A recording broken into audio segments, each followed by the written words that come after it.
चलिए चलिए स्टार्ट करते हैं। Good morning everyone. क्या हाल चाल आप सबके? मतलब मोस्ट ऑफ द स्टूडेंट्स ऐसे होंगे जिनकी लगभग एक साल बाद कोई फेस टू फेस क्लास लग रही है। ये तो पिछला एक साल तो सारा लैपटॉप और फोन की स्क्रीन पे लग के रह गया। चलिए, पहले तो वैसे यूजुअली तो हर बैच की स्टार्टिंग में पहली क्लास मेरी होती है जिसके अंदर मैं उस पर्टिकुलर बैच का पर्पस, हमारी मेथोडोलॉजी वगैरह समझाता हूं। मगर इस बार आपकी दो क्लासेस ऑलरेडी लग चुकी हैं, तो आई होप आपकी जो भी दो क्लासेस लगी हैं, अभी लॉ और कौन सी लगी थी, अकाउंट्स लग चुकी है, तो आपको वहां पर आइडिया लग गया होगा, फैकल्टीज ने समझा दिया होगा कि किस तरीके से हमने इस अपने रिवीजन बैच को आगे लेके जाना है। हमारा ये जो बैच है वो अप्रोक्सीमेटली 2 मंथ्स बचे हैं, मतलब 2.5 मंथ्स है हमारे पास ओवरऑल एग्जाम के लिए, जिसमें से 31st में हमारी टारगेट डेट है यहाँ पर इस बैच को खत्म करने की। तो कोई भी सब्जेक्ट हो उसको हमने क्या करना है, 2 मंथ्स में कंप्लीट करना है। और क्योंकि हमारे 4 सब्जेक्ट्स हैं, हमें साइमल्टेनियसली चारों सब्जेक्ट्स कंटिन्यू भी करने हैं, इसीलिए आपका जो शेड्यूल बनाया गया है वो इस तरह से बनाया गया है कि MWF कोई और क्लास है, TTS कोई और क्लास है। अब एक चीज मैं आपको यहां पर अपना सब्जेक्ट स्टार्ट करने से पहले बता दूं, अब आपके पास जो 2.5 महीने है ना, आप में से कुछ स्टूडेंट ऐसे होंगे जो पहला अटेम्प्ट दे रहे हैं जून के अंदर, कुछ स्टूडेंट ऐसे होंगे जो पहला नहीं दे रहे, जिनका हो सकता है दिसंबर के अंदर अटेम्प्ट हुआ हो, दिसंबर या जनवरी में क्लियर ना हुआ हो, तो अब ये कौन सा है, हमारा री अटेम्प्ट है। चाहे आप पहला अटेम्प्ट दे रहे हो, चाहे आपका दूसरा अटेम्प्ट है, एक चीज याद रख लो, अगर इस बैच के साथ साथ भी रिवाइज नहीं किया फिर जून अटेम्प्ट मुश्किल है। अगर अभी तक आपने रिवाइज नहीं भी किया, क्योंकि मुझे पता है काफी सारे बच्चे ऐसा हो सकता है जिन्होंने क्लासेस दिसंबर में ले ली हो, नवंबर में ले ली हो, अक्टूबर में ले ली हो, मगर वो ढंग से नहीं पढ़ पा रहे थे। आपके पास अपने सेट ऑफ रीजंस हो सकते हैं कि घर पे हमारी तैयारी नहीं हो रही थी, घर पे माहौल नहीं है, XYZ जो भी रीजन है, तो वो जेन्युइन रीजन है या एक्सक्यूज है, उसकी गहराई में नहीं जाते हम। आपको भी थोड़ी शर्मिंदगी महसूस होगी, पहली क्लास में क्यों कराऊं तुमसे ऐसा। तो जो भी हुआ उसको छोड़ो, आपका पहला अटेम्प्ट है, दूसरा अटेम्प्ट है, भूल जाओ उसको। आप ये याद रखो, मेरे पास एट प्रेजेंट कितने 2.5 महीने हैं, लगभग 2.5 महीने, मतलब 2.5 महीने मान के चलो 75 डेज हैं। अगर इन 2.5 महीने के अंदर जो भी आपकी क्लासेस चल रही हैं उसके साथ साथ आप रिवाइज करते चले जाते हो, that is more than sufficient. आप जो क्लास में चल रहा है, क्योंकि हमने सारे सब्जेक्ट के अंदर कंप्लीट कवरेज करनी है, सिलेबस की कंप्लीट कवरेज करेंगे, तो उसके अंदर आपको करना क्या क्या है, जो भी चीज आप पढ़ रहे हो रोज, चाहे वो लॉ की पढ़ रहे हो, अकाउंट्स की पढ़ रहे हो, साथ साथ उसी दिन जाके रिवाइज करो। आपकी क्लास कब तक होती है? दोपहर को 1:30 बजे तक होती है। हद से हद मैं मान लेता हूं 1 घंटा सवा घंटा घर पहुंचने में लग जाता होगा। नाना करते 2:30 बजे घर पहुंच गए ना, मैं मानता हूं सवेरे उठ के आए होगे, उठने की आदत नहीं है, घर जाके सो जाते होगे, और तो और क्या, सवेरे उठने की आदत नहीं होगी आप सबको, सो जाओ एक दो घंटे, शाम को 4, साढ़े 4, 5 बजे तो फ्री हो गए ना। 5 बजे से लेकर रात को 9 बजे तक क्या आप उसे 4 घंटे दे सकते हो अपनी पढ़ाई को? अगर आप रोज 4 या 5 घंटे सेल्फ स्टडी दे सकते हो, तब 2.5 महीने में आपकी अच्छी तैयारी हो जाएगी, फेल होने की कोई गुंजाइश ही नहीं है। दिक्कत तब ये है कि जैसे बच्चे होते हैं क्या, यूजुअली रेगुलर बैच में आते हैं ना, पहले वो सोचते हैं अभी तो हम रेगुलर बैच में आए हैं, हमें क्लास में जाना है, हमें दोस्त बनाने हैं, घूमेंगे फिरेंगे, थोड़ा टाइम पास करेंगे, लास्ट में देख लेंगे। आपकी दिक्कत यह है, आपके पास लास्ट वाली लिबर्टी नहीं है, क्योंकि आप ऑलरेडी लास्ट में हो। ये बैच अगर 6-7 महीने पहले स्टार्ट हो रहा होता ना, तो मैं आपको कहता क्लास के साथ साथ घर जाके थोड़ा एक बार देख लेना, बोलता हमेशा हूं, देखता कोई भी नहीं है। बट हाँ, लास्ट में बच्चे आखिरी 2 महीने में सीरियस हो जाते हैं, 2 महीने में सीरियस होकर पढ़ाई करते हैं और क्लियर कर जाते हैं। इस रिवीजन बैच में यूनिक चीज क्या है, आप हो ही कहां पर आखिरी 2 महीने में। तो before I start my subject, एक चीज मैं आपको कह रहा हूं, ये सब सारी एक्सरसाइज, आना, अपना मास्क पहन के पढ़ाई कर रहे हो, अपने आप को रिस्क पे डाल रहे हो, रोज कोविड के नंबर बढ़ रहे हैं, जब इतना एफर्ट ले रहे हो पढ़ाई के लिए, घर जाके रिवाइज कर लेना, नहीं तो ये सारी एक्सरसाइज बेकार है। सवेरे उठकर आना, बैठना, यहां पर सब बेकार है अगर घर जाके रिवाइज ना करो। तो जो भी मैं क्लास में करा रहा हूं, जैसे मेरी क्लास एक एक दिन छोड़कर है, तो आपने इंश्योर करना है उस दिन या उससे अगले दिन जो भी शेड्यूल आप बनाते हो, रिवाइज जरूर करके आना है, ये मस्ट है। दूसरी चीज, हम apart from all the syllabus जो हमें करेंगे, हम आपको पता है बिजनेस इकोनॉमिक्स की वेटेज कितनी है, 60 मार्क्स, और बीसीके की वेटेज कितनी है, 40 मार्क्स। पहले हम इकोनॉमिक्स स्टार्ट करेंगे, बाद में हम क्या करेंगे, बीसीके करेंगे। हमारे शेड्यूल के हिसाब से हमारे पास अप्रोक्सीमेटली 24 या 25 क्लासेस आएंगी, मतलब हफ्ते में 3 क्लासेस हैं, मोटा मोटा 8 हफ्ते मान लू, 8 हफ्ते में 24, एक दो एक्स्ट्रा क्लास और मान लू, 25-26 क्लासेस आएंगी। 25-26 classes are more than sufficient कि हम बिजनेस इकोनॉमिक्स को भी एक एक पॉइंट को पढ़ लें और बीसीके को भी पढ़ लें, साथ साथ हम क्वेश्चंस को भी यहां पर क्लास में करेंगे। हमारा पेपर तो ऑब्जेक्टिव टाइप पेपर है, तो क्वेश्चंस करेंगे, बट सारे नहीं कर पाएंगे। आपको जो बुक मिली होगी उसमें आपने देखा होगा हर चैप्टर के पीछे आईसीआई के स्टडी मटेरियल के क्वेश्चन भी हैं, और साथ साथ एक्स्ट्रा एडिशनल क्वेश्चन भी हैं। अब अगर आप चाहते हो कि सारी क्लास क्वेश्चन यहां पर हों, वो तो पॉसिबल नहीं है, वो तो इनफैक्ट किसी भी सब्जेक्ट में पॉसिबल नहीं है, मैथमेटिक्स अकाउंट्स कहीं पर भी पॉसिबल नहीं है। तो हाँ, हम क्वेश्चन प्रैक्टिस करेंगे। जैसे आज मैं आज की क्लास में चैप्टर 1 डिस्कस कर लूंगा आपके साथ। आपको साथ साथ क्या करना है, घर जाके उस चैप्टर 1 को रीड करना है और साथ साथ उसके क्वेश्चन क्या करने हैं, प्रैक्टिस करने हैं। नेक्स्ट क्लास के अंदर क्या होगा, मैं सारे क्वेश्चन नंबर चैप्टर 1 के नहीं लूंगा। Over a period of time मुझे क्वेश्चंस मार्क कर रखे हैं मैंने, जिन क्वेश्चंस में बच्चों को डाउट होता है और हर बार जो पूछते हैं, तो मैं तो अपनी किताब के अंदर मार्क करके लाऊंगा कि हाँ पिछले बैच के स्टूडेंट्स ने इन क्वेश्चन में डाउट पूछा था, तो मैं वो कराना शुरू कर दूंगा। अगर वैसे तो आप सबके डाउट वही क्वेश्चंस में कवर अप हो जाएंगे, अपार्ट फ्रॉम दोज क्वेश्चंस जो मैं क्लास में पिकअप कर रहा हूं, अगर आप में से किसी को किसी और क्वेश्चन में डाउट है तो उसी समय क्या करो लोगे, आप वो वाला डाउट भी मुझसे पूछ लोगे। तो जैसे आज चैप्टर नंबर 1 हुआ, नेक्स्ट क्लास की स्टार्टिंग में पहले हम आधा घंटा किसको देंगे, चैप्टर नंबर 1 के क्वेश्चंस को, फिर हम स्टार्ट किसको करेंगे, चैप्टर 2 को।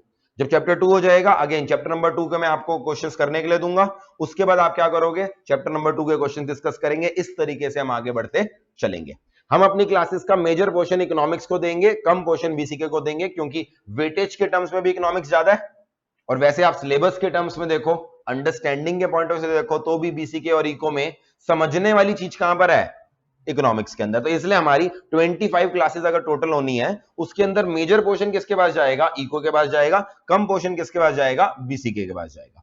एक चीज और मैं बता देता हूं before we start our syllabus, हमारा जो ये पेपर है बिजनेस इकोनॉमिक्स और बीसीके, इसको पढ़ना कैसे है। बहुत बार बच्चे पूरा बैच खत्म हो जाता है, उसके लास्ट में पूछते हैं सर इस सब्जेक्ट को पढ़ना कैसे है। तो इससे पहले कि हम बैच खत्म करें, मैं पहले ही बता देता हूं उसको पढ़ने की स्ट्रैटेजी क्या है। यूजुअली आप कोई भी थ्योरी पेपर पढ़ते हो तो हमारी एक आदत होती है, हमारे माइंड को बचपन से ट्रेन किया गया है, हम जब पढ़ते हैं ना, हमारा माइंड साथ साथ उसे रटना भी शुरू कर देता है।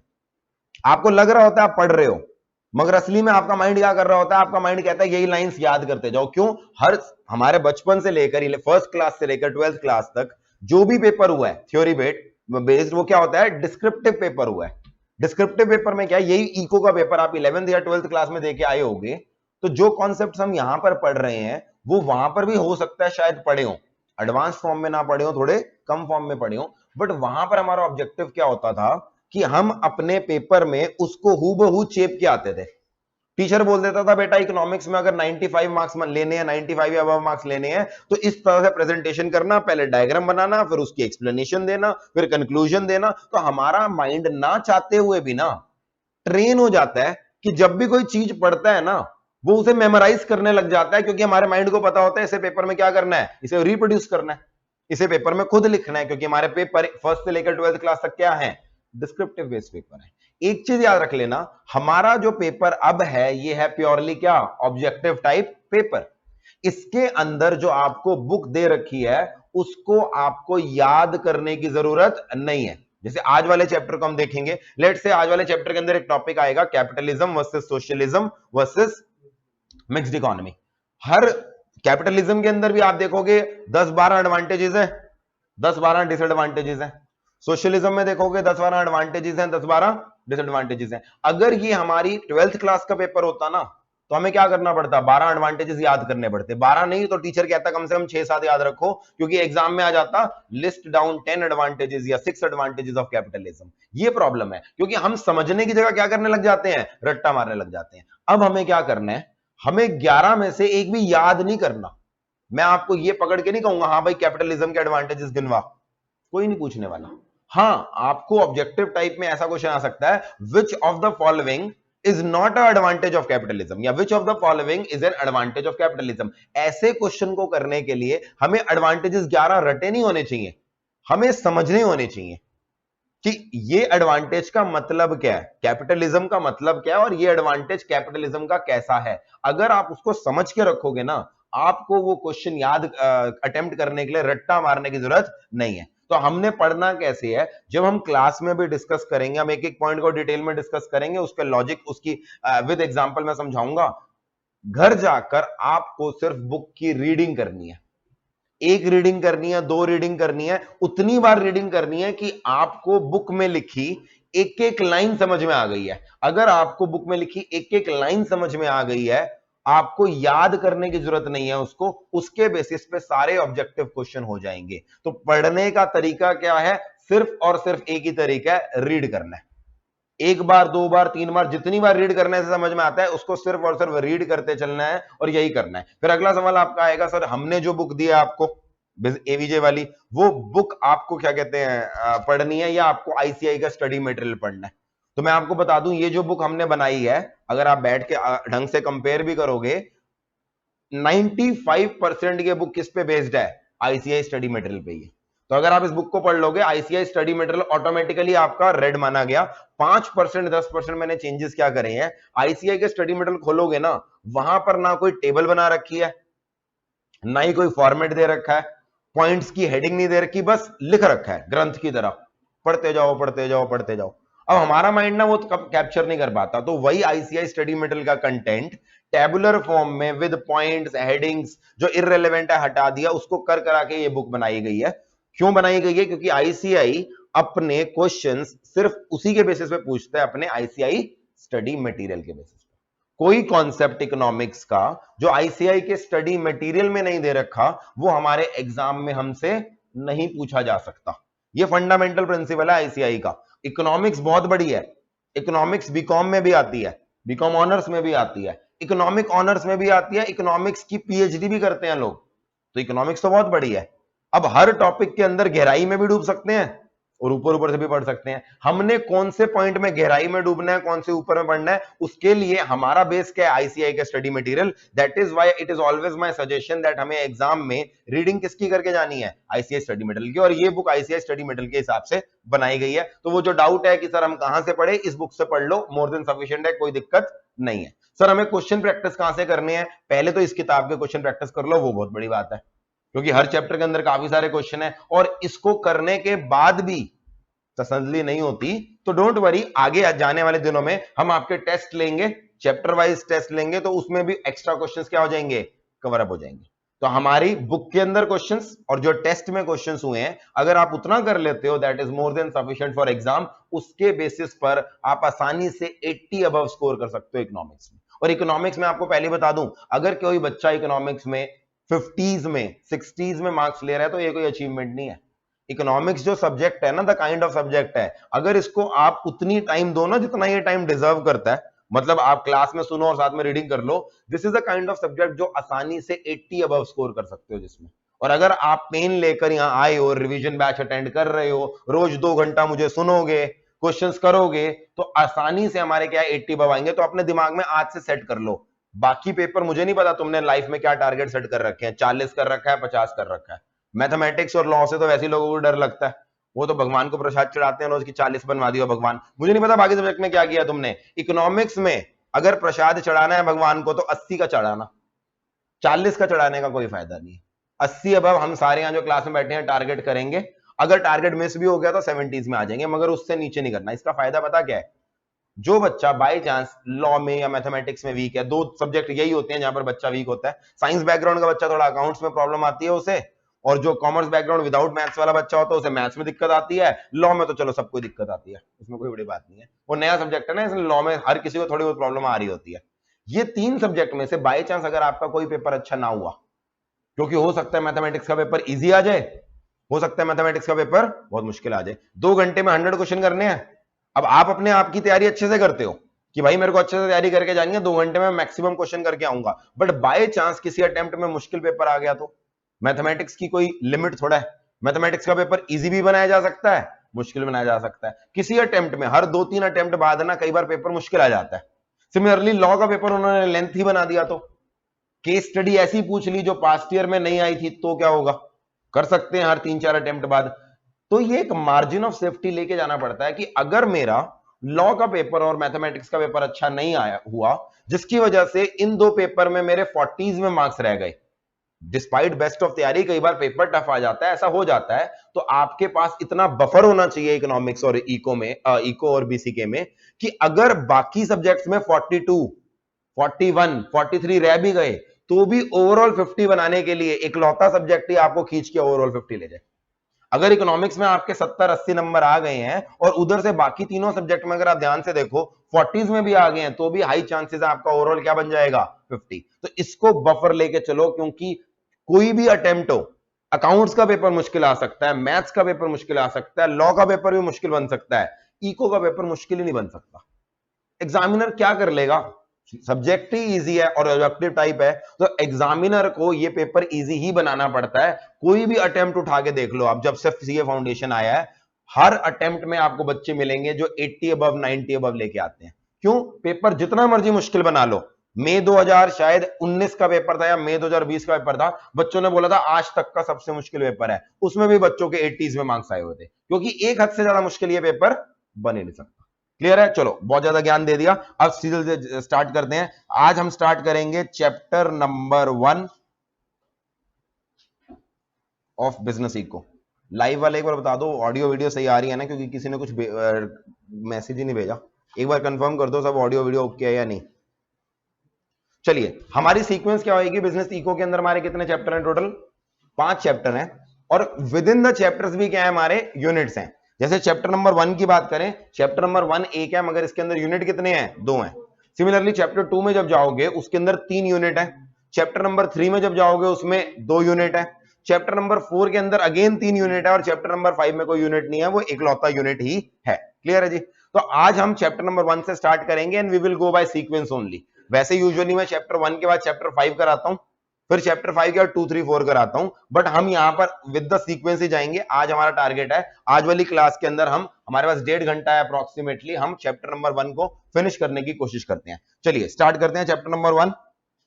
चैप्टर नंबर 1 के अंदर जो 2 यूनिट है ना, पहला पार्ट हमारा बेसिकली किसको डील करता है? Nature and scope of business economics. हमारा जो सब्जेक्ट है बिजनेस इकोनॉमिक्स, उसका जो नाम है, उसका जो बिजनेस इकोनॉमिक्स, इकोनॉमिक्स के आगे बिजनेस वर्ड लगा है, ये चैप्टर कहीं ना कहीं जस्टिफाई करता है कि इस सब्जेक्ट में आप पढ़ने क्या वाले हो। तो हम बड़ी सिंपल चीजें पढ़ने वाले हैं। इकोनॉमिक्स का मतलब क्या होता है, बिजनेस इकोनॉमिक्स का मतलब क्या होता है, बिजनेस इकोनॉमिक्स साइंस है या आर्ट है। फिर हम पढ़ेंगे माइक्रो इकोनॉमिक्स क्या होता है, मैक्रो, यानी these are very basic terms जो आपने शायद पहले पढ़े हो सकते हैं, इसलिए थोड़ा क्विकली करेंगे। फिर इसी के यूनिट नंबर 2 के अंदर हमारे इकोनॉमिक सिस्टम की बात की गई है। दुनिया भर में 3 तरह के इकोनॉमिक सिस्टम होते हैं, कैपिटलिज्म, सोशलिज्म और मिक्स्ड इकोनॉमी। हर तरह के सिस्टम के फीचर्स क्या होते हैं, उसके फायदे क्या होते हैं, उसके नुकसान क्या आते हैं, वो हमने डिस्कस करने हैं। तो पहले यूनिट नंबर 1 डिस्कस करते हैं। सबसे पहले बात आती है इकोनॉमिक्स का मतलब क्या होता है। हमारे सब्जेक्ट का नाम है बिजनेस इकोनॉमिक्स, तो पहले हम डिस्कस करते हैं हमारा इकोनॉमिक्स का मतलब क्या होता है। अब जो इकोनॉमिक्स है ना, ये over a period of time ये टर्म इवॉल्व हुआ है। इसका जो मतलब सालों पहले होता था और इसका मतलब जो आज है, उसमें काफी अंतर आ गया है। एक जमाना ऐसे था, इकोनॉमिक्स नाम की कोई सब्जेक्ट ही नहीं होता था। इनफैक्ट 1776 तक इकोनॉमिक्स को एक अलग सब्जेक्ट माना ही नहीं जाता था। क्यों नहीं माना जाता था? लोग कहते थे जो इकोनॉमिक्स की प्रॉब्लम्स है ना, वो अल्टीमेटली पॉलिटिक्स से ही सॉल्व हो जाती है। पुराने जमाने में अगर बात करो, इकोनॉमिक्स को एक अलग सब्जेक्ट नहीं माना जाता था। वो कहते थे इकोनॉमिक्स में जितनी भी चीजें आपने डिस्कस करनी है इकोनॉमी के बारे में, that is part of what? Politics only. इसीलिए इसको बोलते थे political economy. Economics was not regarded as something which is different from politics. कहते थे जो बंदा राज कर रहा है, चाहे पुराने जमाने के राजा हो या आज की डेमोक्रेटिकली इलेक्टेड गवर्नमेंट हो, वो कह रहे हैं सरकार को चुना है, सरकार ही करेगी सॉल्व सब कुछ। यानी हर चीज सबके ऊपर किस पे छोड़ दी जाती थी? वो जो सेंट्रल अथॉरिटी है, चाहे वो राजा हो चाहे वो गवर्नमेंट हो। बाद में 1776 के बाद रियलाइज हुआ कि ऐसा हो सकता है कि इकोनॉमिक्स अलग हो और पॉलिटिक्स अलग हो। तो आज की डेट में आप एक इकोनॉमिक्स को अलग सब्जेक्ट मानते हो, और इसका क्रेडिट जाता है एक पर्सन को जिसका नाम क्या है? Adam Smith. एडम स्मिथ को हम father of modern day economics बोलते हैं, क्योंकि he was the first person जिसने 1776 में एक बुक लिखी और उसने बताया कि इकोनॉमिक्स में और may not depend on the politics. उसने इकोनॉमिक्स के फंडामेंटल प्रिंसिपल बताए दैट वो अदर देन पॉलिटिक्स भी इंपैक्ट होते हैं। इस बुक का नाम जो एडम स्मिथ ने लिखा था वो आपने याद रखना है। उसका नाम क्या है? An inquiry into the nature and causes of wealth of nations. वो कह रहा है वेल्थ ऑफ नेशन सिर्फ वहां की सरकार, वहां के राज्य पे डिपेंड नहीं करता, वो हो सकता है वो अलग फैक्टर्स पे हो। 1776 याद रखना है, बुक का नाम याद रखना है, और नाम याद रखना है एडम स्मिथ। इससे पहले हम उसे क्या कहते थे? इकोनॉमिक्स को पॉलिटिकल इकोनॉमी। अच्छा, इकोनॉमिक्स वर्ड आया कहां से है? ग्रीक वर्ड है जिसका नाम क्या है? इकोनोमिया। बोलते हैं हम इकोनोमिया, स्पेलिंग क्या है? ओ से। ये छोटी छोटी चीजें इसलिए हाईलाइट कर रहा हूं क्योंकि एमसीक्यू यहीं से बनते हैं। तो इकोनोमिया वर्ड से डिराइव हुआ है। इकोनोमिया का मतलब क्या होता है? House hold management. अब इकोनॉमिया वर्ड हाउस होल्ड से रिलेटेड है, इसका इकोनॉमिक्स से क्या लेना देना, तो समझते हैं इकोनॉमिक्स का मतलब क्या है। जो पूरी इकोनॉमिक्स है ना हमारी, जो आज तक की है, चाहे माइक्रो इकोनॉमिक्स हो या मैक्रो, वो दो फंडामेंटल ट्रुथ पे टिकी हुई है। हम अपने चारों तरफ देखें तो दो फंडामेंटल ट्रुथ आपको दिखते हैं, और ये दो फंडामेंटल ट्रुथ के ऊपर ये इकोनॉमिक्स टिकी है। पहला फंडामेंटल ट्रुथ ये है that human wants are unlimited. अगर आप बात करोगे ना ह्यूमन वांट्स, ध्यान दो मैं नीड्स की बात नहीं कर रहा, हम वर्ड क्या यूज कर रहे हैं, wants. Wants and needs are different, chapter 2 में डिस्कस करेंगे। तो ह्यूमन की जो वांट्स हैं वो क्या है, अनलिमिटेड है। इसका मतलब अगर इंसान की कोई एक इच्छा पूरी होती है तो उसकी ऑटोमेटिकली क्या अराइज हो जाती है, दूसरी इच्छा। तो ह्यूमन वांट्स सदियों से ना सेटिस्फाई हो पाई हैं ना हो पाएंगी, क्योंकि ह्यूमन वांट्स क्या है, अनलिमिटेड हैं। और अगला फैक्ट ये है, इस दुनिया में जो रिसोर्सेज हैं, रिसोर्सेज मतलब वो चीजें जिनसे ह्यूमन वांट्स को सेटिस्फाई किया जा सकता है। It can be money, it can be food, it can be machinery, it can be metal, it can be air, it can be water. कोई भी रिसोर्सेज जिससे ह्यूमन वांट सेटिस्फाई हो सकती हैं। Resources to satisfy the human wants are limited. Limited बोल लो यार, यहां पर हम इकोनॉमिक्स में एक वर्ड यूज करते हैं, स्कैर्स। ह्यूमन वांट्स अनलिमिटेड है, मगर उसको सेटिस्फाई करने वाले रिसोर्सेज क्या हैं, स्कैर्स हैं। और इस दो फंडामेंटल ट्रुथ की वजह से एक प्रॉब्लम अराइज होती है, जिसे हम प्यार से बोलते हैं प्रॉब्लम ऑफ स्कैरसिटी। इकोनॉमिक्स कुछ नहीं है, economics is all about dealing with the problem of the scarcity. हर इंसान को, हर पर्सन को, हर फर्म को, हर कंट्री को इस प्रॉब्लम को फेस करना पड़ रहा है, और उसको फेस करने के लिए वो जो चीजें करती है उसे हम प्यार से क्या बोल देते हैं, इकोनॉमिक्स। अब एक बार अपने पे अप्लाई करके देखते हैं। मान लो मैं इसका बेस्ट एग्जांपल लेता हूं, आपने 12th क्लास क्लियर करी। 12th क्लास क्लियर करने के बाद बड़े अरमान होते हैं जिंदगी में। आपके अरमान तो बहुत बुरी तरह टूटे हैं, क्योंकि 12th क्लास के एग्जाम देते ही घर पे बिठा दिया गया। नहीं तो 12th क्लास के बाद अरमान क्या होते हैं, पूरी 12th क्लास इस हिम्मत को लेकर हम पढ़ाई कर रहे होते हैं कि एक बार बोर्ड एग्जाम खत्म हो जाए उसके बाद करेंगे। घर वालों को पैसे दे तो शॉपिंग पे जाना है, घर वाले कहते हैं पहले बोर्ड एग्जाम दे दे बाद में देखेंगे। घर वालों को बोलो ट्रिप पे जाना है, घर वाले कहते हैं पहले बोर्ड के एग्जाम दे दे फिर ट्रिप पे ले जाएंगे। घर वालों को बोलते हैं कहीं और, मान लो मेरे को कोई गेमिंग चाहिए, मेरे को नया मोबाइल लेना है, घर वाले क्या कहते हैं, पहले पेपर दे दे, पहले बोर्ड एग्जाम दे दे, उसके बाद करेंगे। यानी आप लोग अपने मन में इच्छाओं को दबाते चले जाते हो, इकट्ठा करते चले जाते हो। आप कहते हो ये बोर्ड के एग्जाम निपटे, उसके बाद मैं घूमने भी जाऊंगा, उसके बाद नया मोबाइल भी लूंगा, उसके बाद वो फलाना यूट्यूबर है उसको भी बैठ के देखूंगा, उसके बाद मैं खुद भी अपना टिकटॉक पे जाके अकाउंट बनाऊंगा, हम भी फेमस होंगे दुनिया में, उसके बाद मैं मूवीज भी देखूंगा, गेम भी खेलूंगा। यानी आपकी जो लिस्ट होती है वो एंडलेस होती है, वो सारी आपकी वांट्स हैं। फिर होता क्या, उस समय तो घर वाले बड़ी आसानी से बोलते जाते हैं बेटा पेपर के बाद, पेपर के बाद, पेपर के बाद। अब पेपर के बाद आप अपने घर वालों के सामने जाते हो और आप उन्हें कहते हो कि हाँ जी हो गए खत्म मेरे पेपर। लास्ट ईयर को एक्सेप्शन मान लेना, उस समय तो कोविड आ गया था, बट असली में होता क्या है, 12वीं के बाद हर बच्चा पेरेंट्स के साथ जाता है, कहता है लो जी दे दिए पेपर, और अब 3 महीने तक, 2 महीने का रिजल्ट नहीं आएगा। फिर घर वाले गुगली फेंकते हैं, घर वाले उसके बाद कहते हैं बेटा सीए ज्वाइन कर ले। आप अभी इस खुशी से उभरे नहीं होते कि हाँ भाई मेरी 12th क्लास क्लियर हुई है, और घर वाले आप पे अगला बम फेंक देते हैं बेटा सीए ज्वाइन कर ले। हर साल क्या होता है, मार्च के अंदर 12th क्लास के बोर्ड पेपर हो जाते हैं, इस बार एक्सटेंड हो गए अलग बात है। मार्च में बोर्ड के एग्जाम पेपर खत्म हो जाते हैं, और अप्रैल फर्स्ट वीक में आपकी तरह कुछ बच्चे हमारे सामने बैठे होते हैं। उन बच्चों के चेहरे पे दिख रहा होता है कि उनके अरमान तोड़े गए हैं। उनके अरमान क्या थे, बहुत अरमान थे, उनको ऐसा लगता था हमारे पास जिंदगी में टाइम ही टाइम है 12th क्लास के बाद, क्योंकि स्कूल टीचर भी यही लालच देते हैं बेटा 12वीं पास कर ले उसके बाद जिंदगी में ऐश है। घर वाले भी यही कहते हैं बेटा 12वीं पास कर ले उसका जिंदगी में ऐश है। पूरी जिंदगी बीत जाती है, ऐश नहीं मिलती। ऐश ऑलरेडी मिल चुकी है अभिषेक बच्चन को, तो ऐश ढूंढते रह जाता है हर इंसान। आधे लोगों को समझ आने में थोड़ा टाइम लगा है, थोड़ा स्लो हो इसका मतलब। तो पूरी जिंदगी बंदा ढूंढता रह जाता है। अच्छा अब मान लो आपको घर वालों ने बोल दिया कि बेटा मार्च एंड में तेरे पेपर खत्म हुए, तेरे पास एक हफ्ता है, एक हफ्ता 10 दिन बाद तेरी सीए फाउंडेशन की कोचिंग ज्वाइन करा दी है, तेरे को लक्ष्मी नगर जाना है रोज बैग उठा के मेट्रो में धक्के खाता हुआ। अब आपके पास एक लॉन्ग लिस्ट थी और उसको ऐसा लग रहा था पूरा करने के लिए हमारे पास टाइम ही टाइम है, मगर अब घर वालों ने बोल दिया बेटा तुम्हारे पास सिर्फ 10 दिन है। 10 दिन बाद तुम्हारी क्या शुरू हो जाएगी, सीए की कोचिंग स्टार्ट हो जाएगी। फिर हमारा माइंड कैसे रन करने लगता है, हम टाल तो सकते नहीं, आप कहते हैं घर वालों को ठीक है चला जाऊंगा रोज बैग उठा के, मगर अब वो सारी लिस्ट कितने दिन में पूरी करनी है, 10 दिन में। अब वो सारी लिस्ट 10 दिन में पूरी हो नहीं सकती, क्योंकि आपकी लिस्ट में तो ये था कि मैं ट्रिप पे जाऊंगा। आपने सोचा था लेह लद्दाख में जाऊंगा बाइक पे दुख दुख करता हुआ, 10 दिन की ट्रिप, 10 दिन तो उसी में लगने वाले थे। अब 10 दिन में सारा कुछ कैसे पूरा करो। फिर आप क्या करते हो, आपकी मान लो अलग अलग वांट्स हैं, अलग अलग वांट्स आपने मान लो 10-12 वांट्स को लिख रखा था, आप इनको प्रायोरिटी में डालना शुरू करते हो। आप कहते हो मेरे को पार्टी करने भी जाना था, मुझे मूवी देखने भी जाना था, मेरी नींद भी पूरी नहीं हुई, मेरे को नींद भी पूरी करनी थी, मुझे ट्रिप पे भी जाना था, मुझे शॉपिंग भी करनी थी, मुझे वो गेम भी खेलनी थी, सारा कुछ करना था। अब मुझे ये बताओ सबसे ज्यादा जरूरी क्या है मेरे लिए? कोई इंसान कह सकता है मेरे को सबसे पहले तो भाई नींद पूरी करनी है, बड़े समय से मैं सोया नहीं हूं। वो क्या करेगा, पहले 2-3 दिन भर भर के आराम से क्या करेगा, नींद पूरी करेगा।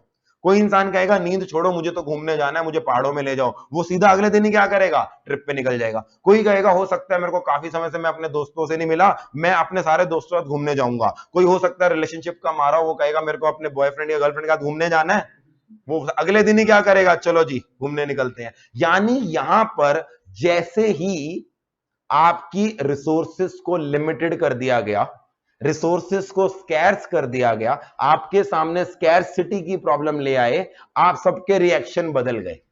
आप सबके रिएक्शन बदल क्यों गए? क्योंकि ह्यूमन वांट्स अनलिमिटेड भी होती हैं, और इसका एक और फीचर भी होता है, human wants have different priority. सारी ह्यूमन वांट्स की एक ही प्रायोरिटी नहीं होती, उनकी क्या होती है, डिफरेंट प्रायोरिटी। हो सकता है किसी चीज को आप ज्यादा प्रायोरिटी देते हो, किसी चीज को आप कम प्रायोरिटी देते हो, और this will differ from person to person. हर पर्सन का चिल करने का जो तरीका होता है वो अलग होता है। किसी पर्सन हो सकता है उसको रीडिंग का शौक हो, उसको किताब पढ़ के मजा आता हो, आपको पागल हो किताबों से भागने के लिए तो चिल करने आए हैं। कोई पर्सन हो सकता है एक वेब सीरीज देख ले पूरी नेटफ्लिक्स पे बैठ के, उसको उसमें मजा आता हो। कोई पर्सन घूम के मजे लेता है, कोई बंदा कहता है मुझे सिर्फ बाइक दे दो, मैं 20-30 किलोमीटर गेड़ी मारूंगा, मेरा उसमें हो जाएगा। यानी कि यहां पर क्योंकि डिफरेंट प्रायोरिटी है, तो हर पर्सन जो आगे सॉल्यूशन करेगा वो अलग होगा। इस सॉल्यूशन को बोलते हैं चॉइस मेकिंग। इसे क्या बोलते हैं, चॉइस मेकिंग, या इसको बोलते हैं problem of allocation of resources. Allocation of resources मतलब आपके पास जो टाइम है वो कम है, टाइम इज अ रिसोर्स जो आपको चाहिए था। अब आप अपने टाइम की एलोकेशन अलग अलग ह्यूमन वांट्स में अलग अलग तरीकों से करोगे, बेस्ड ऑन व्हाट, आपकी प्रायोरिटी क्या है। मगर आप जो भी सीक्वेंस चुनो, आप सबका ऑब्जेक्टिव सेम होगा। ऑब्जेक्टिव ये होगा कम से कम समय में ज्यादा से ज्यादा सेटिस्फेक्शन, कम से कम समय में ज्यादा से ज्यादा मौज मारनी है, क्योंकि उसके बाद सीए फाउंडेशन की कोचिंग स्टार्ट हो जाएगी। ऑब्जेक्टिव सबका सेम है, मगर उस ऑब्जेक्टिव को अचीव करने के लिए तरीका सबका क्या है, अलग है। यानी एलोकेशन ऑफ रिसोर्सेज का कोई एक तरीका हो सकता है या मल्टीपल तरीके हो सकते हैं। ये मैंने एग्जांपल आपके कंटेक्स्ट में दिया, क्या यही एग्जांपल बिजनेसमैन के सामने है? यस, बिजनेसमैन के सामने भी यही प्रॉब्लम है। क्या प्रॉब्लम है? उसके पास वांट्स बहुत सारी हैं, उनको अचीव करने के लिए रिसोर्सेज यानी कि land, plant and machinery, materials, labour, ये सब क्या है, लिमिटेड है। उसको अपने लिमिटेड रिसोर्सेज से ही क्या करना है, उस ऑब्जेक्टिव को अचीव करना है। क्या कंट्री के सामने भी प्रॉब्लम ऑफ स्कैर्सिटी है या नहीं है? क्या कंट्री के सामने, हर कंट्री ने अपनी पॉपुलेशन की सारी वांट्स पूरी करनी है। Let's take an example of India. India ने डिफेंस का भी ध्यान रखना है, इंडिया ने हेल्थ का भी ध्यान देना है, इंडिया ने एजुकेशन का भी ध्यान देना है, इंडिया ने सोशल वेलफेयर को भी ध्यान देना है। यानी कि जो लोग मान लो स्टैंडर्ड ऑफ लिविंग मेंटेन नहीं कर पा रहे, उनको सब्सिडी देकर, कोई ग्रांट देकर, कोई स्कॉलरशिप देकर सपोर्ट करना है। अच्छा, इंडिया ने इंफ्रास्ट्रक्चर डेवलपमेंट भी करनी है, अच्छी रोड, अच्छे एयरपोर्ट भी बनाने हैं। ये वांट्स अनलिमिटेड है, मगर इंडिया का बजट लिमिटेड है। कितनी जीडीपी है इंडिया की? आइडिया, आइडिया थोड़ा बहुत तो पता होना चाहिए। कितनी जीडीपी है इंडिया की इस समय? 2 पॉइंट समथिंग ट्रिलियन, 5 ट्रिलियन का हमने सपना देखा हुआ है, 5 ट्रिलियन का ऑब्जेक्टिव है, मगर अभी एट प्रेजेंट 3 ट्रिलियन से नीचे हैं। वैसे अगर कोविड ना होता शायद 3 ट्रिलियन क्रॉस कर चुके होते, मगर कोविड के चक्कर में आपको पता होगा उल्टा जीडीपी कम होगी लास्ट ईयर। तो अभी भी हम somewhere in the range of 2.5 से 3 ट्रिलियन डॉलर्स के अंदर है। अब इस बजट से, इस इकोनॉमी से देश को चलाना है। क्या एक देश के सामने भी प्रॉब्लम ऑफ स्कैर्सिटी है या नहीं है? यस। तो ये जो प्रॉब्लम है ना, problem of scarcity, this is present at all levels. When I say at all levels means it is present at the level of a consumer. As a consumer भी आपके सामने प्रॉब्लम है, आपकी सैलरी लिमिटेड है, आपकी income limited है, मगर wants बहुत है। At the level of firm भी ट्रू है, एक बिजनेसमैन के पास कैपिटल लिमिटेड है, रिसोर्सेज लिमिटेड है, मगर उसको ऑब्जेक्टिव अचीव करने हैं। At the level of a country भी ट्रू है। अच्छा, ये प्रॉब्लम सिर्फ इंडिया के साथ है क्योंकि इंडिया डेवलपिंग नेशन है, या यूएस के साथ जो नंबर 1 कंट्री है उसके साथ भी है? दुनिया में क्या कोई भी कंट्री है जिसको प्रॉब्लम ऑफ स्कैरसिटी नहीं है? ऐसी कोई कंट्री नहीं। हर कंट्री के पास किसी एक चीज की अबंडेंस है तो किसी और चीज की क्या है? स्कैरसिटी है। अगर स्कैरसिटी ना होती तो यूएस अपने आप की बॉर्डर्स बंद करके अपने आप में लगी रहती। यूएस इंपोर्ट करती है नहीं करती? यूएस बाकी कंट्रीज की हेल्प लेती है नहीं लेती? क्यों? क्योंकि यूएस के सामने भी क्या है? Problem of scarcity. This is a universal problem. अच्छा, अब अगला सवाल ये आया, सर किसी चीज को, किसी रिसोर्स को स्कैर्स बोलते कब है? स्कैर्स बोलते कब है? क्या हम उसकी क्वांटिटी चेक करते हैं या कोई और तरीका होता है? आप बोल रहे हो कैपिटल कम है, कैपिटल कम है, क्यों बोल रहे हो कि इस दुनिया में कैपिटल कम है? नहीं, ऑल्टरनेटिव यूज तो चलो अगली चीज होगी। मैं कह रहा हूं किसी चीज को स्कैर्स डिक्लेयर करने के लिए क्राइटेरिया क्या होता है? इन रिलेशन टू वांट्स देखते हैं। यानी मैं बेस्ट एग्जांपल अपनी क्लास में लेता हूं पानी का। दुनिया में 75% ऑफ अर्थ क्या है? पानी पानी है। और दुनिया में लगातार ग्लेशियर पिघल रहे हैं जिससे पानी बढ़ रहा है। तो आइडियली स्पीकिंग पानी की कमी नहीं होनी चाहिए। फिर भी आप चारों तरफ सुनते हो water is a scarce resource. क्यों? क्योंकि वो पानी जो इंडिया क्यों ह्यूमन की वांट्स पूरी कर सकता है, यानी कि पीने के लिए, इंडस्ट्रियल पर्पस के लिए, वॉशिंग के लिए, वो पानी कम है। इंडिया जो अर्थ पे पानी है उसका 99% पानी सॉल्टी वाटर है जो किसी भी काम के लिए यूज नहीं किया जा सकता। 1% से भी कम पानी है जो हम यूज कर सकते हैं। यानी हमें पानी की क्वांटिटी नहीं देखनी, हमें पानी की एबिलिटी टू सेटिस्फाई वांट्स देखनी है। किसी भी चीज को स्कैर्स डिक्लेयर करने से पहले आपका क्राइटेरिया क्या है? क्या वो उतनी क्वांटिटी में है कि वो ह्यूमन वांट्स को सेटिस्फाई कर सकता है? अगर हां तो वो अबंडेंस में है, अगर ना तो वो क्या है? स्कैर्स। और अगर इस क्राइटेरिया को अप्लाई करोगे ना, ऑलमोस्ट सारी चीजें क्या निकल के आएंगी? स्कैर्स निकल के आएंगी। वाटर ऑल्दो 75% पानी है देश दुनिया में, फिर भी हम उसे स्कैर्स बोलते हैं because of its lack of ability to satisfy all the human wants. यानी आप बोलते हो स्कैरसिटी एक रिलेटिव कॉन्सेप्ट है। दो तरह के कॉन्सेप्ट होते हैं, एब्सोल्यूट और रिलेटिव। एब्सोल्यूट कॉन्सेप्ट का मतलब क्या होता है? Something that can be studied on stand alone basis. Relative concept का मतलब क्या होता है? किसी के कंपैरिजन में। तो स्कैरसिटी एब्सोल्यूट कॉन्सेप्ट हुआ या रिलेटिव? रिलेटिव। क्योंकि किसी चीज को हम उसकी स्टैंड अलोन कैपेसिटी, उसकी स्टैंड अलोन क्वांटिटी के बेसिस पर स्कैर्स या अबंडेंट डिक्लेयर नहीं करते, हम कंपेयर करते हैं उसको। हम उसको रिलेटिव टर्म्स में देखते हैं, किससे? ह्यूमन वांट से, फिर डिक्लेयर करते हैं वो स्कैर्स है या नहीं है। अच्छा, अब मैं अगली चीज, आपको अभी देखकर ऐसा लग रहा है ये है प्रॉब्लम ऑफ स्कैरसिटी, इसका सॉल्यूशन हमें कैसे करना है? चॉइस मेकिंग से या फिर रिसोर्स एलोकेशन से। अच्छा मुझे बताओ, वांट्स को सेटिस्फाई करने के लिए एक ही रिसोर्स होता है या मल्टीपल रिसोर्स होते हैं? मल्टीपल। जैसे कि मैंने आपकी प्रॉब्लम बताई, आपने एक लॉन्ग लिस्ट ऑफ आइटम्स बनाई थी जो आपको करनी है। आपका पहला रिसोर्स था टाइम, दूसरा रिसोर्स था पैसे। आपका टाइम लिमिट कर दिया, आपने एक चॉइस बना ली। फिर आपने कहा चलो ठीक है, टाइम लिमिट कर दिया, पैसे तो मेरे पास आएंगे क्योंकि घर वालों ने वादा किया हुआ था कि 12वीं क्लियर कर ले तेरे को घूमने जाने देंगे। आप घर वालों के पास गए, आपने घर वालों को बोला 12th क्लास क्लियर, लाओ पैसे लाओ जरा मैं ऐश करके आऊं। तो घर वालों ने निकाले दो 500 के नोट आपके हाथ में पकड़ा दिए। उम्मीदें थी पैसे मिलेंगे भरपूर। असली में जेब में कितने दे दिए आपको? 500 के दो नोट, 1000 रुपए दे दिए। आप रोए पिटे, उन्होंने कहा चल 1000 और पकड़ ले, टोटल 2000 रुपए दे दिए। अब आपने सोचा था मैं ट्रिप पे जाऊंगा, शॉपिंग पे जाऊंगा, घूमने जाऊंगा, हाथ में कितने हैं? 2000। आपने जो चॉइस बनाई थी ये सोच के कि मेरे पास 10 दिन है, तब आपको लग रहा था सिर्फ और सिर्फ मेरे पास लिमिटेड क्या है? टाइम। अब आपकी दूसरे रिसोर्स यानी कि मनी को भी क्या कर दिया हमने? लिमिट कर दिया। तो क्या आपकी सीक्वेंस फिर से बदल जाएगी या नहीं बदल जाएगी? हो सकता है आपने सोचा हो मेरे को, मैं तो ट्रिप पे जाऊंगा, 10 में से 6 दिन ट्रिप लगाता हूं। आपको लग रहा था मेरे पास टाइम की कमी है, बट ठीक है 6 दिन में ट्रिप हो जाएगी। अब टाइम के साथ साथ रिसोर्स की भी कमी है। क्या 2000 रुपए में ट्रिप हो सकती है? नहीं। तो अब आपको अपनी एलोकेशन बदलनी पड़ेगी या नहीं बदलनी पड़ेगी? यस। यानी कि जो एलोकेशन ऑफ रिसोर्सेज है ना, ये देख के लग रहा है ये सॉल्यूशन है। It is a solution for the problem of scarcity. ये सॉल्यूशन नहीं है, ये अपने आप में एक प्रॉब्लम है। कुछ लोग इसे भी क्या बोलते हैं? Problem. Problem of resource allocation. ये प्रॉब्लम क्यों है? ये तो सॉल्यूशन होना चाहिए। इसे प्रॉब्लम इसलिए बोलते हैं क्योंकि रिसोर्स एलोकेशन करने का कोई एक तरीका नहीं होता, इसके मल्टीपल तरीके होते हैं। और इसका कारण क्या है? क्योंकि ह्यूमन वांट्स आपकी डिफरेंट प्रायोरिटी में होती हैं।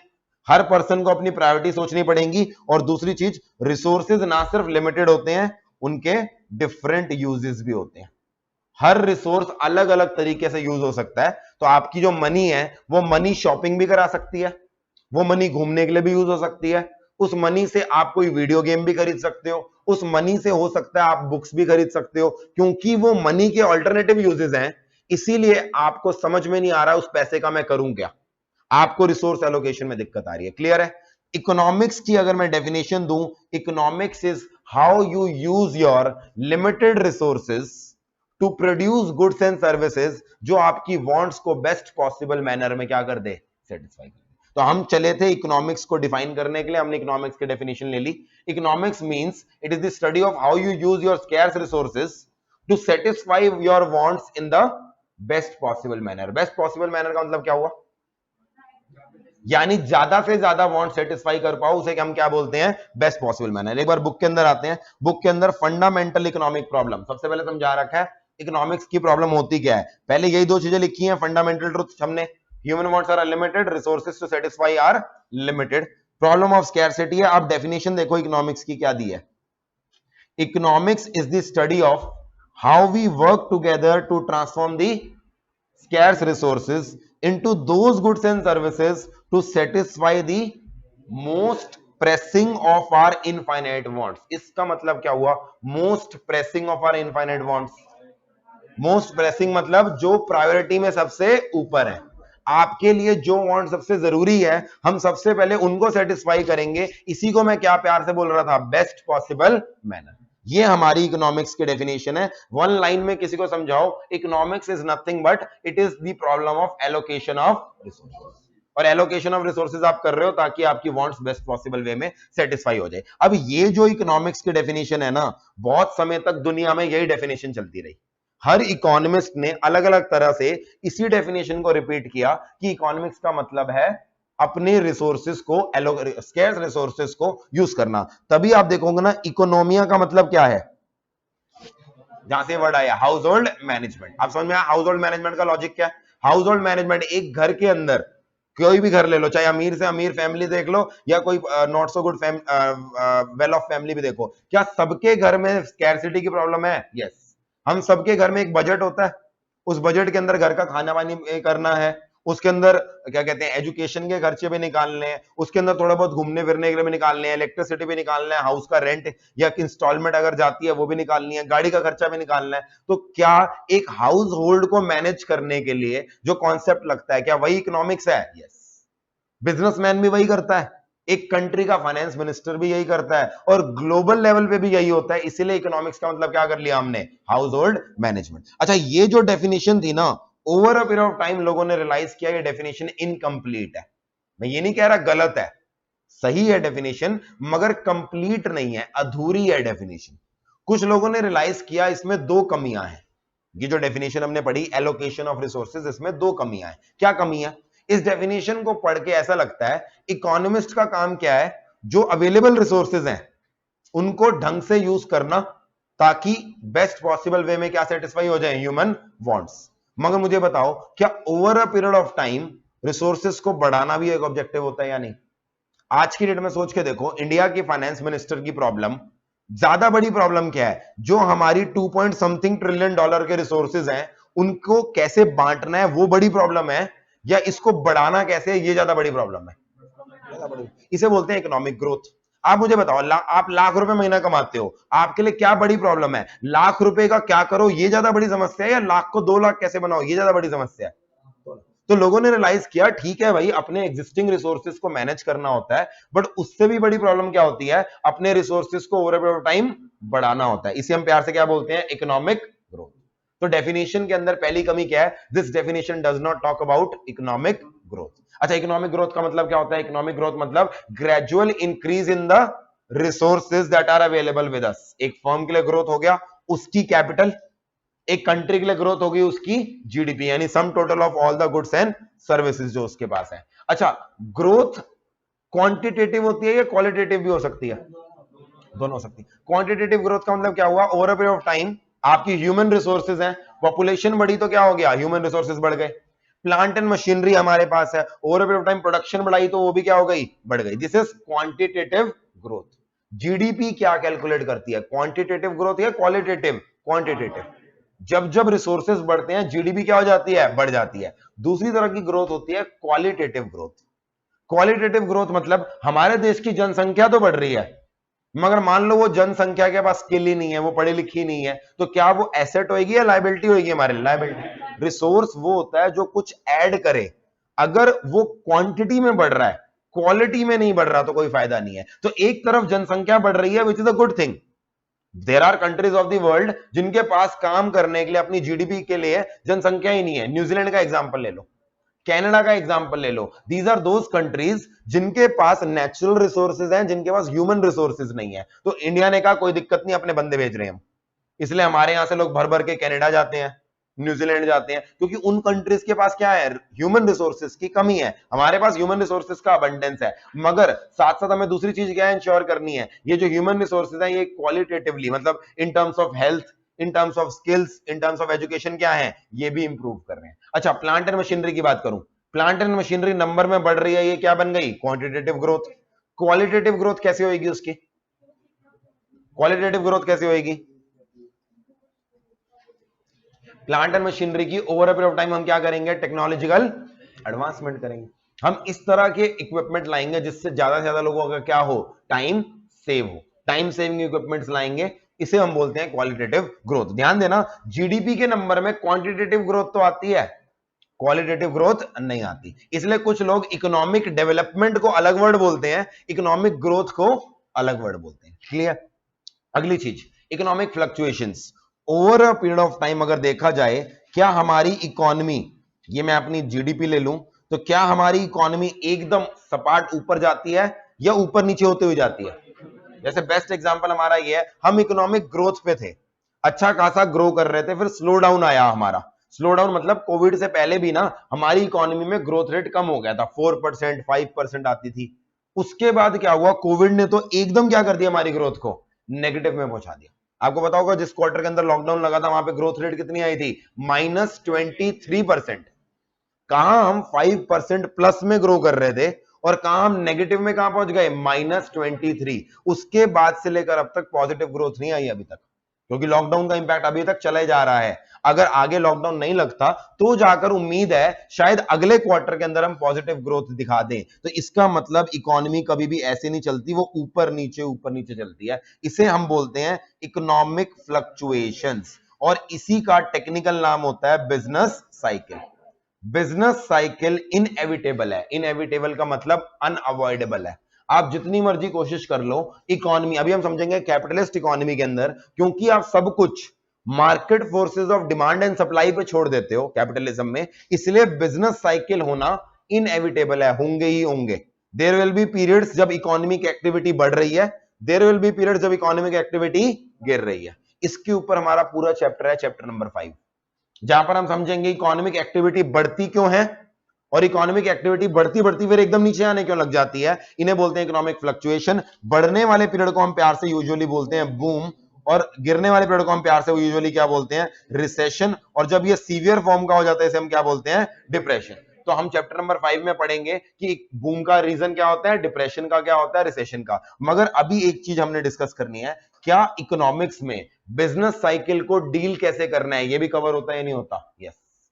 यानी दो कमियां थी डेफिनेशन में, वो ग्रोथ की बात नहीं करती थी, और ये डेफिनेशन ये नहीं बोलती कि इकोनॉमिक फ्लक्चुएशन जब आएगी उसे डील कैसे करना है। Over a period of time किसी कंट्री के लिए ग्रोथ और इकोनॉमिक फ्लक्चुएशन से डील करना ज्यादा इंपॉर्टेंट है एज कंपेयर टू अपने एग्जिस्टिंग रिसोर्सेस को एलोकेट करना। तो हमारी जो पुरानी डेफिनेशन है उससे एक मॉडर्न डेफिनेशन निकल के आई, जरा देखते हैं डेफिनेशन क्या कहती है। ये मॉडर्न डेफिनेशन है, economics concerns itself not just with the crucial concern of how a country, how a nation allocates its resources।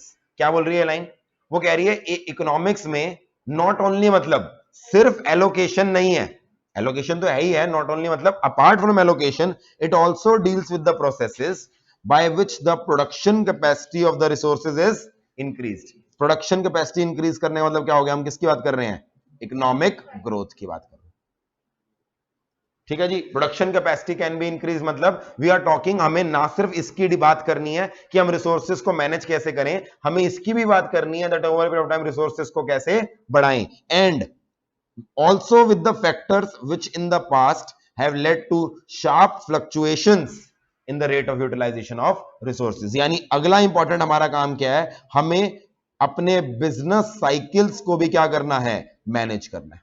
अगर हमारी इकोनॉमी एकदम बूम में चली गई तो बूम के दौरान ना हम पढ़ेंगे इन्फ्लेशन हो जाती है, उसे भी कंट्रोल करना पड़ता है।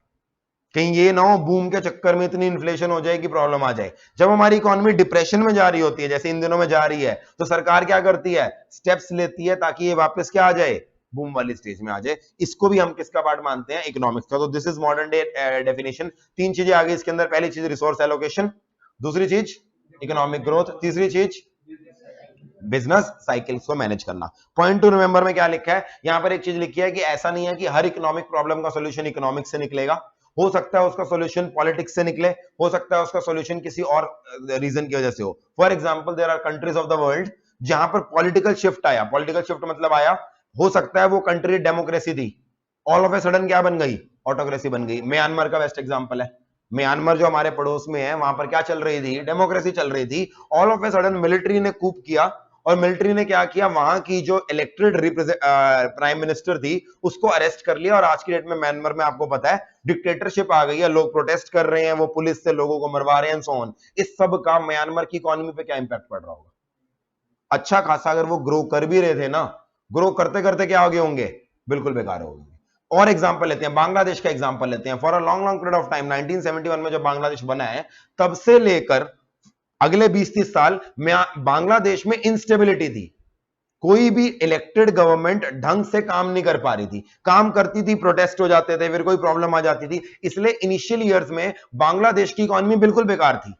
पिछले 10 साल से लगभग बांग्लादेश के अंदर जो अब उनकी प्राइम मिनिस्टर है, उसने मोर और लेस स्टेबिलिटी मेंटेन कर रखी है। यानी अभी भी चलता रहता है कुछ ना कुछ दिक्कत, मगर पॉलिटिकल क्या आ गई है वहां पर, अब स्टेबिलिटी, जिसका इंपैक्ट ये हुआ है कि पिछले 10 साल में बांग्लादेश की इकोनॉमी ने काफी अच्छा परफॉर्म किया है। यानी ये पॉइंट ये कहता है कि इकोनॉमी का रीजन, इकोनॉमिक्स जरूरी नहीं है हमेशा इकोनॉमी पे डिपेंडेंट हो, वो कई बार कुछ और फैक्टर पे भी डिपेंडेंट होता है, most common factor being political factors. ठीक है जी, आगे बढ़ते हैं। Meaning of business economics. हमने इकोनॉमिक्स पे काफी टाइम लगा लिया, इकोनॉमिक्स का मतलब समझ लिया, मगर हमारे सब्जेक्ट का नाम इकोनॉमिक्स नहीं है, क्या है, बिजनेस इकोनॉमिक्स। यानी अब अगली चीज हमें ये पढ़नी है, what is the difference between normal economics और बिजनेस इकोनॉमिक्स। बिजनेस इकोनॉमिक्स को समझने के लिए सबसे पहले एक हमें वर्ड का मतलब समझना पड़ेगा, जिसका नाम है डिसीजन मेकिंग। डिसीजन मेकिंग क्या भला है, हर बिजनेसमैन उसको डिसीजन मेकिंग एक्टिविटी करते रहनी पड़ती है। क्यों करनी पड़ती है, क्योंकि बिजनेस के अंदर आपके सामने बहुत बार ऐसी सिचुएशन आती है जब एक से ज्यादा ऑप्शन अवेलेबल होता है। मान लो आज मेरे को ये मोबाइल फोन बनाना है, तो मेरे पास ऑप्शन है, मैं मोबाइल फोन के अंदर स्मार्टफोन बना लूं, या कुछ कंपनी आज भी क्या कर रही है, फीचर फोन बना रही है। फीचर फोन मतलब वो पुराने जमाने वाले जिसमें ये टच स्क्रीन नहीं होती थी, जिसमें एंड्रॉयड नहीं होता था। देयर आर कंपनीज जो स्मार्टफोन में आई नहीं है, वो कह रही है हम अपना पुराना फोन ही बना रहे हैं। क्यों, there are countries of the world जहां पर स्मार्टफोन को छोड़ो पुराने फोन ही ढंग से नहीं आए। तो माइक्रोमैक्स का एग्जांपल लो, माइक्रोमैक्स इंडिया की कंपनी है, गुड़गांव बेस्ड कंपनी है। स्टार्टिंग में उसने स्मार्टफोन निकाले, मगर उसको रियलाइज हुआ दैट ये जो चाइना की कंपनी है, ओप्पो, वीवो, वन प्लस है, इनकी टेक्नोलॉजी से मैं कंपीट नहीं कर पाऊंगा। उसने कहा छोड़ो स्मार्टफोन, हम फीचर्ड फोन बनाते हैं। आज की डेट में माइक्रोमैक्स फीचर्ड फोन बनाता है। इंटेक्स नाम की कंपनी है जो इंडिया की, वो फीचर्ड फोन बनाता है और इंडिया से एक्सपोर्ट करता है, वो अच्छा खासा वहां से कमा रहा है। यानी पहला डिसीजन आपको ये लेना है कि मेरे को बनाना क्या है। मैंने कहा नहीं मैं तो स्मार्टफोन बनाऊंगा। तो अगले चीज, क्या मुझे इसकी टेक्नोलॉजी के लिए किसी फॉरेन कंपनी से टाई अप कर लेना चाहिए, या अपनी खुद की रिसर्च एंड डेवलपमेंट करनी चाहिए, ये भी एक डिसीजन है। अगर आप डिसीजन लेते हो कि मुझे किसी फॉरेन कंपनी से टाई अप कर लेना चाहिए, तो उन्हें रॉयल्टी पे करनी पड़ेगी। अगला सवाल, इस फोन को इंडिया में मैन्युफैक्चर करूं या किसी और कंट्री में करूं। देयर आर कंपनीज जो कोई कंपोनेंट इंडिया में बनाती हैं, कोई और कंपोनेंट चाइना में बनाती हैं, कोई और कंपोनेंट वियतनाम में बनाती हैं, और किसी और कंट्री में जाकर उसकी असेंबलिंग करती हैं। इंडिया में यूजुअली लोगों ने असेंबलिंग यूनिट बना रखे हैं। चिपसेट पता चलता है यूएस से आ रहा है, उसका कोई और चीज चाइना से आ रही है, कुछ और हार्डवेयर वियतनाम से आ रहा है। इंडिया में बैठ के लोग क्या कर रहे हैं, उसको कस कस के फोन बना रहे हैं, और फिर हम कहते हैं मेड इन इंडिया। तो ये कंपनीज ऐसा करती हैं, अलग अलग जगह अलग अलग कर देती हैं, ये भी एक डिसीजन है। अच्छा आपने डिसीजन ले लिया इंडिया में बनाना है, तो अगला ऑप्शन, खुद बनाना है या किसी से बनवा कर खरीदना है। दोनों ऑप्शन है। जैसे मेरे लिए प्रॉब्लम ये है, मुझे अपनी बुक्स की प्रिंटिंग करानी है, प्रिंटिंग मेरे लिए बहुत बड़ा खर्चा है, तो मैं खुद की प्रिंटिंग प्रेस लगा लूं या ये प्रिंटिंग किसी और से कराऊं, ये मेरा डिसीजन है।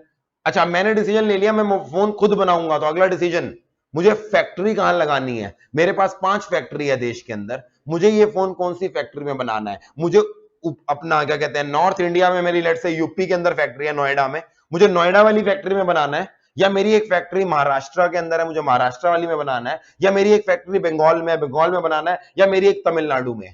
तो ये भी डिसीजन हो गया। हर जगह क्या अलग अलग चीजें होंगी, फैक्टर प्लस होंगे और माइनस होंगे, ये सारे डिसीजन लेने हैं। अच्छा, फोन बन गया, फोन बनने के बाद सबसे बड़ी इंपॉर्टेंट चीज, उसका प्राइस क्या रखना है, क्योंकि अगर प्राइस 10,000 से कम लिया तो एक अलग क्लास ऑफ कस्टमर मुझे देखेगा। अगर मैंने 10,000 से 25,000 के बीच में रखा तो एक अलग क्लास ऑफ कस्टमर देखेगा। 25 से 50,000 के बीच में रखा तो अलग क्लास ऑफ कस्टमर है, और 50 के ऊपर तो कस्टमर की एक्सपेक्टेशन ही बदल जाएंगी। तो प्राइस रखना जरूरी है। प्राइस के बाद मुझे सोचना है मेरे को ये प्रोडक्ट ऑफलाइन बेचना है या ऑनलाइन बेचना है। अगर आपको पता हो, जितनी भी ये कंपनीज आज की डेट में आई हैं, ओप्पो, वीवो या MI हो गई हमारी, ये इनिशियली सिर्फ ऑनलाइन बेचती थी। अब क्या करती है, ये ऑनलाइन भी बेचती है और ऑफलाइन भी बेचती है। तो ये भी एक डिसीजन होता है, ऑनलाइन बेचना है ऑफलाइन। फिर अगली चीज, इसकी मार्केटिंग कैसे करनी है। वन प्लस ने अपने आप की मार्केटिंग हमेशा से क्या करी है, फ्लैगशिप किलर बोलता था वो अपने आप को। वो कहता था मैं फोन सस्ते रेट में क्या दूंगा तुम्हें, इतना बढ़िया दूंगा कि वो एप्पल से और सैमसंग से कंपीट करेगा। वो अलग बात है, धीरे धीरे आज की डेट में उसने प्राइसिंग कितनी कर दी है, उनके बराबर कर दिया। नए फोन जो आए हैं उसके 60-70 हजार तक के प्राइसिंग आई है, वो उसने अब करा। इनिशियली उसकी स्ट्रेटेजी क्या थी, बढ़िया क्वालिटी ऑफ फोन लोगों को दो, कम रेट पे, लोग मेरे पास लॉयल होंगे। लोग अपने आईफोन छोड़कर, सैमसंग छोड़ के किस पे आए, वन प्लस। वो कह रहे हैं अब मेरा कस्टमर बेस बन गया, अब क्या कर लो, प्राइसेस बढ़ा लो। अब कोई और कंपनी आएगी, वो कहेगी वन प्लस किलर। मतलब पहले उसने दुश्मन दिखाया सैमसंग को और आईफोन को, उसने कहा मैं उनसे बढ़िया फोन बनाऊंगी, अब अपने आप को भी महंगा कर लिया, कोई और कंपनी आएगी। तो ये सारे डिसीजन है। अच्छा, इन सारे डिसीजन को लेते समय एक ही जवाब होता है या एक से ज्यादा जवाब होते हैं हमारे पास, एक से ज्यादा ऑप्शन होते हैं। आप खुद बना लो, किसी से बनवा लो, आप प्राइस कम रख लो, ज्यादा रख लो। कुछ कंपनी कहती है पहले दिन से ही प्राइस ज्यादा रखो ताकि कस्टमर के दिमाग में इमेज अच्छी बने हमारी। कुछ कंपनी कहती है पहले लोगों को फ्री खिलाओ, जैसे जियो ने किया, पहले लोगों को फ्री में इंटरनेट दो, फिर धीरे धीरे क्या कर लेंगे, प्राइसेस बढ़ा लेंगे। ये सब पॉलिसी हैं। All this are called decision making. यहां पे कुछ एग्जांपल दे रखे हैं, एक बार रीड कर लेते हैं। Should our firm be in the business और नॉट। फिर should the firm launch a product given the highly competitive market. इस मार्केट में उतरना भी है या नहीं। आज की डेट में अगर कोई कंपनी कहे मुझे टेलीकॉम सेक्टर में जाना है, तो आप क्या बोलोगे उसे, आप बोलोगे 10 कंपनी थी टेलीकॉम सेक्टर में, आज की डेट में 2 ही रह गई हैं, तीसरी भी ऑलमोस्ट बंद ही होने वाली है, वोडाफोन। 2 रह गई हैं, जियो और एयरटेल। तो आप उसको क्या बोलोगे, क्या टेलीकॉम सेक्टर में तू जा, हम बोलेंगे रहने दे। दुनिया की इतनी बड़ी कंपनी है वोडाफोन, वो इंडिया में बंद होने की कगार पे आ गई। यानी इंडिया में इस सेक्टर में कोई ना कोई प्रॉब्लम है। ये हाईली कॉम्पिटिटिव सेक्टर है, यहां पे प्राइस सेंसिटिव कस्टमर है, मत जा इस सेक्टर में, इसमें कमाई नहीं होगी। ठीक है जी, अगला। If the firm decided on launching the product, what is the available technique of production. Technique of production कौन सी होती है, लेबर इंटेंसिव होती है या फिर कैपिटल। लेबर इंटेंसिव में हम क्या करते हैं, हमारी रेवेन्यू खर्चों पे हम ज्यादा फोकस करते हैं, जबकि कैपिटल एक्सपेंडिचर हम अवॉइड करते हैं। जबकि कैपिटल इंटेंसिव टेक्निक में हम क्या करते हैं, हम अपने कैपिटल खर्चे करते हैं, रेवेन्यू खर्चों को अवॉइड करते हैं। तो from where should the firm procure the inputs, should the firm make the components और बाय देम। फिर how should the optimum output क्या होना चाहिए, प्राइस क्या होना चाहिए। ये कुछ एग्जांपल दे रखे हैं जो किसी भी फर्म को डिसीजन लेने हैं। ठीक है, अब सर डिसीजन मेकिंग का इकोनॉमिक्स से क्या लेना देना है। हर डिसीजन को लेने के 2 तरीके होते हैं। एक तरीका होता है तुक्का मार लो, 2 तरीका होता है उसको ढंग से एनालाइज करो, उसके प्रोज और कॉन्स देखो, उसमें mathematical technique, statistical technique, financial management की टेक्निक जो भी यूज होती है, वो करने के बाद क्या करो, इनफॉर्म डिसीजन लो। तुक्के वाले डिसीजन हो सकता है सही भी हो जाए, हो सकता है गलत भी हो सकते हैं, मगर जो वेल रेड डिसीजन होते हैं उनकी ज्यादा चांसेस होती हैं सही करने के। जैसे मैं आपको सिंपल एग्जांपल लूं, मेरे सामने प्रॉब्लम है, मैं अपनी बुक्स प्रिंट कराऊं, साल की मेरी लेट से 2000 बुक्स प्रिंट होती हैं, तो मेरे सामने प्रॉब्लम है इन 2000 बुक्स को बाहर से प्रिंट कराऊं या एक प्रिंटिंग मशीन ही खरीद लूं। दोनों के अपने प्रोज होंगे, दोनों के अपने कॉन्स होंगे। एक तरीका आंख बंद करके डिसीजन ले लो, दूसरा तरीका क्या है, मशीन लूं, इधर मैथमेटिक्स करके शुरू हो जाऊं, मशीन खरीदूंगा तो कितना खर्चा होगा, उसकी कितनी डेप्रिसिएशन होगी एंड सो ऑन। कितनी मैन्युफैक्चरिंग कॉस्ट होएगी एज कंपेयर टू बाहर से बनवाऊं तो कैपिटल एक्सपेंडिचर बच जाएगा, मगर जो बाहर से मुझे प्रिंटिंग की कॉस्ट पड़ेगी ऑब्वियस सी बात है वो अपना प्रॉफिट मार्जिन जोड़ के देगा तो महंगी पड़ेगी। तो मुझे कॉस्ट बेनिफिट एनालिसिस करना है। ये कॉस्ट बेनिफिट एनालिसिस करने के लिए जो भी टेक्निक्स हैं, जो भी मेथड्स हैं, इन मेथड्स और टेक्निक्स को क्या बोलते हैं? Business economics. बिजनेस इकोनॉमिक्स का मतलब है वो सिर्फ इकोनॉमिक्स की बात नहीं करता, बिजनेस इकोनॉमिक्स हर उस सब्जेक्ट की बात करता है जो आपको आपके बिजनेस में कोई भी डिसीजन लेने में क्या कर सकता है? हेल्प कर सकता है। इसका मतलब business economics meets the needs of the management by providing a large corpus of theory and techniques। Business economics के पास बहुत सारी थ्योरी और टेक्निक्स है जिससे एक बिजनेस मैनेजर कोई भी डिसीजन ले सकता है। यहां पर क्या दे रखा है? It integrates the economic theory with the business practice. आपको बचपन से मैथमेटिक्स पढ़ाई जाती है, आपको स्टैटिस्टिक्स पढ़ाई जाती है, मीन मीडियन मोड निकालते हो, ये थ्योरी है। मोस्ट ऑफ दी लोग उस मैथमेटिक्स को कभी अप्लाई नहीं करते। आपने सोचो कभी जिंदगी में आपको बचपन में पढ़ाया गया था अलग अलग चीजें कि हाँ भाई वेलोसिटी होती है, इस पे इतना फोर्स अप्लाई करो तो ऐसे होता है। These are certain fields of knowledge, इसको अप्लाई सिर्फ कुछ लोग ही करते हैं। जैसे कि मुझे एक बात बताओ, हमारी मेट्रो आपने देखा होगा, मेट्रो रुकती है तो मेट्रो जहां पर रुकती है एग्जैक्टली जहां पे गेट खुलता है ना, वहां पे येलो लाइंस लगी होती हैं। उन दो येलो लाइन के बीच में मेट्रो का दरवाजा खुलता है। कुछ जगहों पे तो आपने देखा कुछ मेट्रो स्टेशन पे तो ग्लासेस ही लगे हुए हैं, जहां पे वो ग्लास की ओपनिंग होती है वहीं पर मेट्रो क्या होती है? रुकती है। मेट्रो एक स्टेशन से दूसरे स्टेशन में जाने के लिए एग्जैक्टली सेम टाइम लगाती है। तो क्या इसके पीछे कोई ना कोई कैलकुलेशन करके रख रखी होंगी? नहीं कर रखी होंगी। यस। जब आप अपनी फील्ड ऑफ नॉलेज को प्रैक्टिकली अप्लाई करते हो उसे क्या बोलते हैं? Business economics. यानी मीन मीडियन मोड को पढ़ना, स्टैटिस्टिक्स को पढ़ना बिजनेस इकोनॉमिक्स नहीं है। उस स्टैटिस्टिक्स को रियल लाइफ में अप्लाई करना क्या है? Business economics. आपके स्टैटिस्टिक्स बहुत सारे आएंगे, हो सकता है मैंने अपना लेट से मैंने क्या किया, मैंने अपने पिछले 5 सालों के बैचेस की इंफॉर्मेशन ली, उन बैचेस की इंफॉर्मेशन में मैंने मीन फीस निकाली, मोड निकाला, मीडियन निकाला, उसको निकाल के क्या करूं? उसको निकाल के अगर मैं डिसीजन मेकिंग में यूज कर रहा हूं तब जाकर क्या बोलेंगे उसको? Business economics. तो बिजनेस इकोनॉमिक्स इंटीग्रेट, जोड़ता है थ्योरी को किससे? Practice. Business economics is all about application of knowledge, it is not about the knowledge, rather it is about the application of knowledge. अच्छा, बिजनेस इकोनॉमिक्स के 2-3 नाम है। पहली चीज, business economics is also called managerial. क्यों? क्योंकि ultimately ये किसको हेल्प कर रहा है? मैनेजमेंट। क्योंकि बिजनेस इकोनॉमिक्स किसी ऑर्गेनाइजेशन की मैनेजमेंट को हेल्प करता है टू टेक डिसीजन, इसीलिए कई बार बिजनेस इकोनॉमिक्स को प्यार से क्या बोल दिया जाता है? Managerial economics. यहां पर नाम याद रखना है आपको, इवैन डॉगलस। इवैन डॉगलस वो पर्सन था जिसने मैनेजरियल इकोनॉमिक्स वाली चीज बताई थी। मतलब एग्जैक्ट डेफिनेशन याद रखने की जरूरत नहीं है। इवैन डॉगलस वो पर्सन था जिसने बोला था business economics is nothing, it is concerned with the application of principles for managerial decision. यानी मैनेजरियल इकोनॉमिक्स का कॉन्सेप्ट इवैन डॉगलस ने दिया था। इस चैप्टर में 3 नाम याद रखने हैं। पहला तो मैंने बता दिया एडम स्मिथ, दूसरा इवैन डॉगलस, थर्ड है जॉल डीन। जॉल डीन ने क्या किया? उसने बोला economics is basically, business economics is basically applied economics. Applied economics का मतलब क्या हुआ? जो अभी हम बात कर रहे थे, it is not about the concepts, it is about how you apply those concepts. इसलिए बिजनेस इकोनॉमिक्स का दूसरा नाम उसने क्या लिख दिया? Applied economics. It is more about आप किसी नॉलेज को किसी रियल लाइफ सिचुएशन में अप्लाई कैसे करते हो, that is more important in case of business economics. एक एग्जांपल लेते हैं, माइक्रो इकोनॉमिक्स का एक कॉन्सेप्ट है, हम पढ़ेंगे भी इसी चैप्टर 2 में, इलास्टिसिटी ऑफ डिमांड, या फिर डिमांड का concept of law of demand. Law of demand तो पता ही होगा हर किसी को, हर कोई क्या कहता है? अगर प्राइस बढ़ेगा तो क्वांटिटी डिमांडेड गिरेगी, प्राइस गिराओगे तो क्वांटिटी डिमांडेड बढ़ेगी। अगर आप देखो ये यूनिवर्सल कॉन्सेप्ट हर कोई यूज करता है। एक सब्जी वाला भी ये कॉन्सेप्ट यूज करता है, फ्लिपकार्ट भी ये यूज करता है। सब्जी वाले को भी अगर ध्यान से देखो, शाम को जब उसकी सब्जी बिक नहीं रही होती ना, वो सब्जी को सस्ती कर देता है, क्योंकि उसे पता है सस्ती करूंगा तो लोग बेशक अगर सब्जी सूख भी गई है, थोड़ी बेकार भी होगी है, तो भी क्या करेंगे?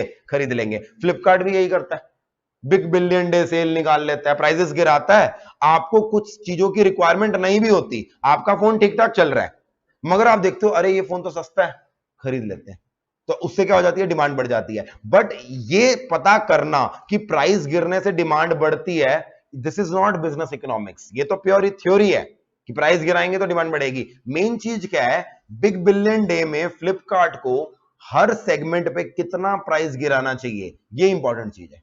आप देखते हो कुछ चीजों पे वो 20% डिस्काउंट देता है, कुछ चीजों पे वो 30% देता है, कुछ चीजों पे डिस्काउंट ही नहीं देता है। ऐसा क्या सोचता होगा वो इस कॉन्सेप्ट को जो आपको 11th 12th क्लास में पढ़ा दिया जाता है, लॉ ऑफ डिमांड, वो उसे प्रैक्टिकली अप्लाई करता है। कैसे अप्लाई करता है, वो इलास्टिसिटी चेक करता है। वो कहता है phones, mobile phone highly competitive है, 8-10 कंपनीज हैं, सेम तरह का, लगभग सेम तरह का प्रोडक्ट प्रोवाइड कर रही हैं, थोड़ा बहुत ऊपर नीचे हो सकता है फीचर में, अदरवाइज मोरलेस फीचर क्या है सबके सेम। वो कह रहा है अगर प्राइस में हल्का से भी गिरावट करो, यहां पर इलास्टिसिटी इतनी ज्यादा है कि लोग क्या करते हैं, ज्यादा रिएक्ट करते हैं, इसलिए मोबाइल और इलेक्ट्रॉनिक्स में वो भर भर के डिस्काउंट देता है। लग्जरी आइटम्स, क्या लग्जरी आइटम्स में लगता है Flipkart big billion day sale देता होगा? नहीं। आप ट्राई कर लेना, लग्जरी आइटम्स कोई भी ले लेना, let's say hand wrist watch, wrist watch कोई भी ब्रांड की देख लेना, एक रिस्ट वॉच है, उसकी कीमत 35,000 रुपए है, बिग बिलियन डे सेल में भी 35,000 ही रहेगी। क्यों? वो कहेगा मैं 35 की 32 कर लूं, कोई खुश होके खरीदेगा नहीं, जिसने खरीदनी है वो 35 में भी खरीदेगा। यानी यहां पे कॉन्सेप्ट कौन सा यूज हो रहा है, इलास्टिसिटी ऑफ डिमांड का, जो हम सबने कहीं ना कहीं पढ़ रखा है, मगर उसको प्रैक्टिकली अप्लाई कौन कर रहा है, फ्लिपकार्ट कर रहा है, वाइल डिसाइडिंग कि बिग बिलियन डे सेल वाले दिन कौन से प्रोडक्ट पे डिस्काउंट देना है, कौन से पे नहीं देना, कौन से पे कम देना, कौन से पे ज्यादा। This is called applied economics. आखिरी चीज, business economics is multi disciplinary. Multi disciplinary का मतलब क्या हुआ? डिसिप्लिन का मतलब क्या होता है? डिसिप्लिन का मतलब अनुशासन नहीं है यहां पर।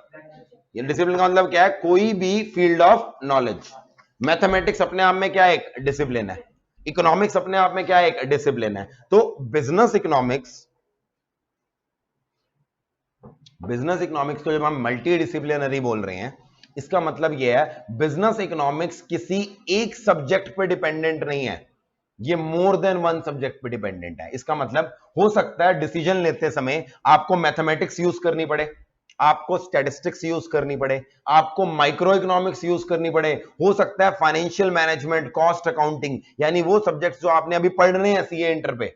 एक सब्जेक्ट आएगा operational research, CA final level पे पढ़ोगे। Linear programming, I don't know, mathematics 11th 12th class में पढ़ा दिया जाता है लीनियर प्रोग्रामिंग थोड़ा बहुत, लीनियर प्रोग्रामिंग आपके फाइनल लेवल पे भी आता है। ये सारे सब्जेक्ट्स हैं अपने आप में, ये डिसिप्लिन्स हैं, इन सबको यूज करते हैं जब हम डिसीजन मेकिंग में, तो इसे क्या बोलते हैं? Business economics is multi disciplinary. वो किसी एक सब्जेक्ट पे डिपेंडेंट नहीं है, वो एक से ज्यादा सब्जेक्ट पे डिपेंडेंट है, राइट। चलिए आगे बढ़ते हैं, अब आते हैं नेचर ऑफ बिजनेस इकोनॉमिक्स पे। अच्छा, यहां पर एक पॉइंट और दे रखा है बीच में, रिमेंबर में, क्या बिजनेस इकोनॉमिक्स सिर्फ बिजनेस ऑर्गेनाइजेशन पे लगेगा या एनपीओ पे भी लगेगा? एनपीओ समझते हो ना, नॉट प्रॉफिट ऑर्गेनाइजेशन। क्या एनपीओ पे भी बिजनेस इकोनॉमिक्स की एप्लीकेशन आएगी? यस। एनपीओ भी just like a business organization एक ऑर्गेनाइजेशन होती है, उसके पास भी लिमिटेड फंड्स होते हैं, उसको भी डिसीजन लेने पड़ते हैं। फर्क सिर्फ ये होता है उसका ऑब्जेक्टिव प्रॉफिट कमाना नहीं होता, उसका ऑब्जेक्टिव हो सकता है कोई भी सोशल वेलफेयर हो, बच्चों के लिए काम करना हो, ओल्ड एज पीपल के लिए काम करना हो, एनवायरमेंट के लिए काम करना हो, ऑब्जेक्टिव डिफरेंट है। बट जो एनवायरमेंट को ध्यान रखने वाली एनजीओ है, क्या उसके पास भी पैसे की कमी है? यस। क्या उसने भी आगे एम्प्लॉय रख रखे हैं? यस। क्या उसको भी वेलफेयर एक्टिविटीज करनी है? तो क्या उसको भी डिसीजन मेकिंग करनी होगी? और उस डिसीजन मेकिंग के अंदर क्या उसको भी बिजनेस इकोनॉमिक्स कॉन्सेप्ट यूज करने पड़ेंगे? यस। तो बिजनेस इकोनॉमिक्स एनजीओ पे भी लगता है और बिजनेस ऑर्गेनाइजेशन में लगता है। आगे, नेचर ऑफ बिजनेस इकोनॉमिक्स, दो तरह की इकोनॉमिक्स होती है, माइक्रो और, ये तो पता ही होगा, जल्दी से बताओ माइक्रो इकोनॉमिक्स क्या होती है? माइक्रो इकोनॉमिक्स जब इंडिविजुअल कंपोनेंट की बात करते हैं, इंडिविजुअल कंपोनेंट बोले तो जब हम एक कंज्यूमर की बात करते हैं या एक हाउस होल्ड की बात करते हैं, एक फर्म की बात करते हैं, उस यूनिट को एनालाइज कर रहे होते हैं, तो उसे क्या बोलते हैं? Micro economics. मैक्रो क्या हो गया फिर? जब एक यूनिट की बात ना करके कलेक्टिवली सबकी बात करते हैं, यानी इकोनॉमी की बात करते हैं, तो हमें क्या बोलते हैं? Macro economics. यानी कुछ चीज तो बड़ी सिंपल है, एक कंज्यूमर का बिहेवियर पढ़ोगे, माइक्रो होगा या मैक्रो होगा? माइक्रो। एक प्रोडक्ट की बात करो, मोबाइल सेक्टर में पढ़ रहा हूं, मोबाइल की बात कर रहा हूं, मोबाइल में भी मैं वन प्लस की बात कर रहा हूं, वन प्लस को अगर आप स्टडी कर रहे हो तो क्या बन जाएगा? माइक्रो बन जाएगा। आप एजुकेशन सेक्टर के अंदर एवीजे को स्टडी कर रहे हो तो क्या बनेगा? माइक्रो। एक फर्म या एक कंज्यूमर को स्टडी करो, ऑब्वियसली माइक्रो है। अच्छा, पूरे देश की जीडीपी को स्टडी कर रहे हो? मैक्रो। पूरे देश के अंदर प्राइस लेवल क्या है, इन्फ्लेशन क्या है? माइक्रो। और इसके अंदर अगर बात करें पूरे देश की फॉरेन एक्सचेंज के रिजर्व्स की बात कर रहे हैं, क्या होगा? मैक्रो। कुछ चीजें तो क्लियरली मैक्रो और माइक्रो में डिफरेंशिएट होती हैं। थिन लाइन ऑफ डिफरेंस वहां आता है जहां पर हम किसी एक फर्म की बात नहीं कर रहे, हम इंडस्ट्री की बात कर रहे हैं।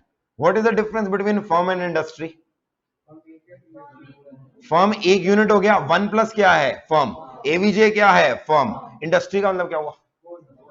अ group of firms which are engaged in the same business activity, जो सेम तरह के गुड्स और सर्विसेज देती हैं, उन्हें क्या बोल देते हैं हम प्यार से? फर्म। यानी लक्ष्मी नगर में वो सारे इंस्टीट्यूट जो सीए के बच्चों को पढ़ाते हैं वो क्या बन गए? इंडस्ट्री। आप बोलोगे लक्ष्मी नगर की सीए इंडस्ट्री।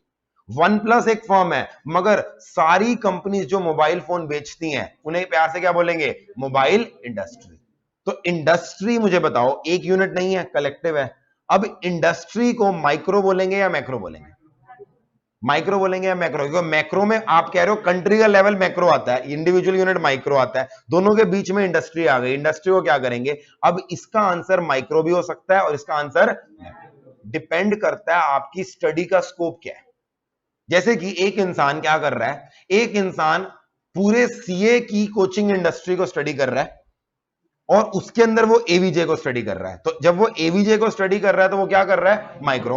और वो जब वो पूरी सीए की कोचिंग इंडस्ट्री स्टडी कर रहा है तो क्या कर रहा है? मैक्रो। क्योंकि अगर इस स्टडी का स्कोप देखें, इंडिविजुअल यूनिट एवीजे है और पूरी इंडस्ट्री क्या बन गई हमारी? एग्रीगेशन आ गई। वहां पर सबको एक साथ स्टडी करना पड़ेगा, जहां पर एग्रीगेशन आ गई वो क्या बन गया? मैक्रो। अच्छा, स्टडी बदल दी मैंने। एक पर्सन क्या कर रहा है, पूरे देश में एजुकेशन सेक्टर को डिस्कस कर रहा है, तो वो साइंस बैकग्राउंड के बच्चों को स्टडी कर रहा है, एमबीए सेक्टर मैनेजमेंट स्टडीज को डिस्कस कर रहा है, professional courses like CA, CS, CWA को डिस्कस कर रहा है, प्राइमरी एजुकेशन को डिस्कस कर रहा है, सेकेंडरी को। अब जब हम सीए एजुकेशन को डिस्कस करेंगे, सीए इंडस्ट्री जो है वो माइक्रो हो जाएगी या मैक्रो हो जाएगी? माइक्रो। क्योंकि आपकी स्टडी का स्कोप क्या हो गया है? बढ़ गया। अब आप पूरे देश के एजुकेशन सेक्टर को डिस्कस कर रहे हो, तो पूरे देश का education sector versus CA sector, तो सीए क्या बन गया? इंडिविजुअल यूनिट बन गया, वहां पे एग्रीगेशन ज्यादा है। यानी स्टडी का ऑब्जेक्टिव बदला, जो चीज आपकी मैक्रो थी वो किसमें कन्वर्ट हो जाएगी? माइक्रो। एग्जांपल को और आगे लेके जाते हैं। एक पर्सन है जो पूरी इंडिया की इकोनॉमी को स्टडी कर रहा है, वो एजुकेशन सेक्टर को भी डिस्कस कर रहा है, डिफेंस सेक्टर को भी कर रहा है, हेल्थ सेक्टर को भी कर रहा है, इन सारे सेक्टर्स को कर रहा है। अब पूरा एजुकेशन सेक्टर क्या बन गया? माइक्रो या मैक्रो? माइक्रो। क्योंकि आप इकोनॉमी के कंपैरेटिवली बहुत छोटे हो, तो एजुकेशन सेक्टर अपने आप में क्या बन गया? माइक्रो। तो कहने का भाव ये है, कोई भी चीज हमेशा माइक्रो नहीं होती, कोई भी चीज हमेशा मैक्रो नहीं होती। Depending on the nature of the study, depending on the objective of the study, कोई माइक्रो बन जाती है, कोई चीज मैक्रो। फिर भी कुछ चीजों को हम इन जनरल माइक्रो मानते हैं। जैसे कि यहां पे बुक में एग्जांपल दे रखे हैं। पहला point, product pricing. Product pricing के बारे में डिटेल में हम पढ़ेंगे आगे जाके चैप्टर नंबर 4 के अंदर। प्रोडक्ट प्राइसिंग मतलब कोई एक इंडिविजुअल प्रोडक्ट का प्राइस कितना रखना चाहिए, that is called product pricing. यानी वन प्लस ने एक फोन निकाला है, वो ये सोच रहा है इस प्रोडक्ट का मैं प्राइस क्या रखूं, क्योंकि ये एक फर्म से बात कर रहे हैं हम, तो ये किसमें आएगा? माइक्रो में। नेक्स्ट चीज क्या है? Consumer behaviour. जब एक कंज्यूमर के बिहेवियर को हम बात करते हैं तो ऑब्वियस सी बात है किसमें आएगा? माइक्रो। फैक्टर प्राइसिंग क्या होता है? फैक्टर क्या होता है इतना तो पता होगा ना? फैक्टर्स ऑफ प्रोडक्शन कौन कौन से होते हैं? लैंड, लेबर, कैपिटल और एंटरप्रेन्योरशिप। फैक्टर प्राइसिंग मतलब इन फैक्टर्स की प्राइसिंग। जब एक फर्म अपने फैक्टर्स ऑफ प्रोडक्शन की प्राइसिंग को स्टडी कर रही है कि भाई मेरी लैंड कितने की है, मेरे यहां पर कैपिटल कितने की है, उसे क्या बोलेंगे? माइक्रो या मैक्रो? माइक्रो। तो ये 3 पॉइंट तो ऑब्वियस सी बात है माइक्रो होंगे, क्योंकि तीनों पॉइंट किसी एक फर्म की बात कर रहे हैं। इंपॉर्टेंट चीज क्या है? Economic condition of section. Section of people में एक कंज्यूमर आया या ग्रुप ऑफ कंज्यूमर्स आए? ग्रुप। मगर इसको फिर भी इन जनरल माइक्रो बोलते हैं, क्योंकि हम एक सेक्शन की बात कर रहे हैं। सेक्शन ऑफ पीपल मतलब एक ग्रुप ऑफ कंज्यूमर्स जो एक जैसे हैं। जैसे कि सेक्शन ऑफ पीपल में include consumers living in Laxmi Nagar, तो इन्हें हम क्या बोल देंगे? Section of people. Ideally speaking section of people हो सकता है कि मैक्रो में भी आ जाए अगर आपकी स्टडी का स्कोप अलग है, मगर in general section of people को हम क्या मानते हैं? माइक्रो। अगर क्वेश्चन साइलेंट है तो इन जनरल में से क्या मानेंगे? माइक्रो। बट कई बार जो ऑब्जेक्टिव टाइप क्वेश्चन आएंगे ना चैप्टर 1 में, उसमें आपको देखना क्या होगा? क्वेश्चन आएगा which of the following is covered by micro economics. 4 point दे रखे होंगे। अब चारों पॉइंट को रीड करके डिसाइड करना कि एग्रीगेशन किसमें ज्यादा है किसमें कम है। अगर 4 पॉइंट में से 3 पॉइंट इंडिविजुअल फर्म की बात करें, इंडिविजुअल कंज्यूमर की बात करें, तो सेक्शन ऑफ पीपल को भी क्या बोल देना, मैक्रो। मगर अगर चारों पॉइंट में से एक पॉइंट इकोनॉमी की बात कर रहा है तो सेक्शन ऑफ पीपल क्या बन जाएगा, माइक्रो। तो ऑल्दो आपकी किताब में सेक्शन ऑफ पीपल की स्टडी को माइक्रो में लिखा है, मगर again I am telling you, exam में जब क्वेश्चन आएगा और क्वेश्चन अगर आएगा which of the following is micro या मैक्रो, आप चारों ऑप्शन रीड करोगे, चारों ऑप्शन में देखोगे कि स्कोप ऑफ स्टडी क्या है, बेस्ड ऑन दैट आप डिसाइड करोगे। सिमिलरली यहां पर इंडस्ट्री की बात कहां पर लिखी हुई है, माइक्रो में। इंडस्ट्री का मतलब अभी हमने डिस्कस किया, group of firms selling the same goods and services, उसे प्यार से क्या बोलते हैं, इंडस्ट्री। इंडस्ट्री इन जनरल किसमें कंसीडर की जाती है, माइक्रो में। बट अगेन हमारे एग्जाम के अंदर हम क्या करेंगे, देखेंगे हमारा स्कोप ऑफ स्टडी क्या है, बेस्ड ऑन दैट डिसाइड करेंगे। अच्छा, मैक्रो इकोनॉमिक्स आ गया। Macro is the study of the overall economic phenomena और the economy as a whole rather than its individual parts.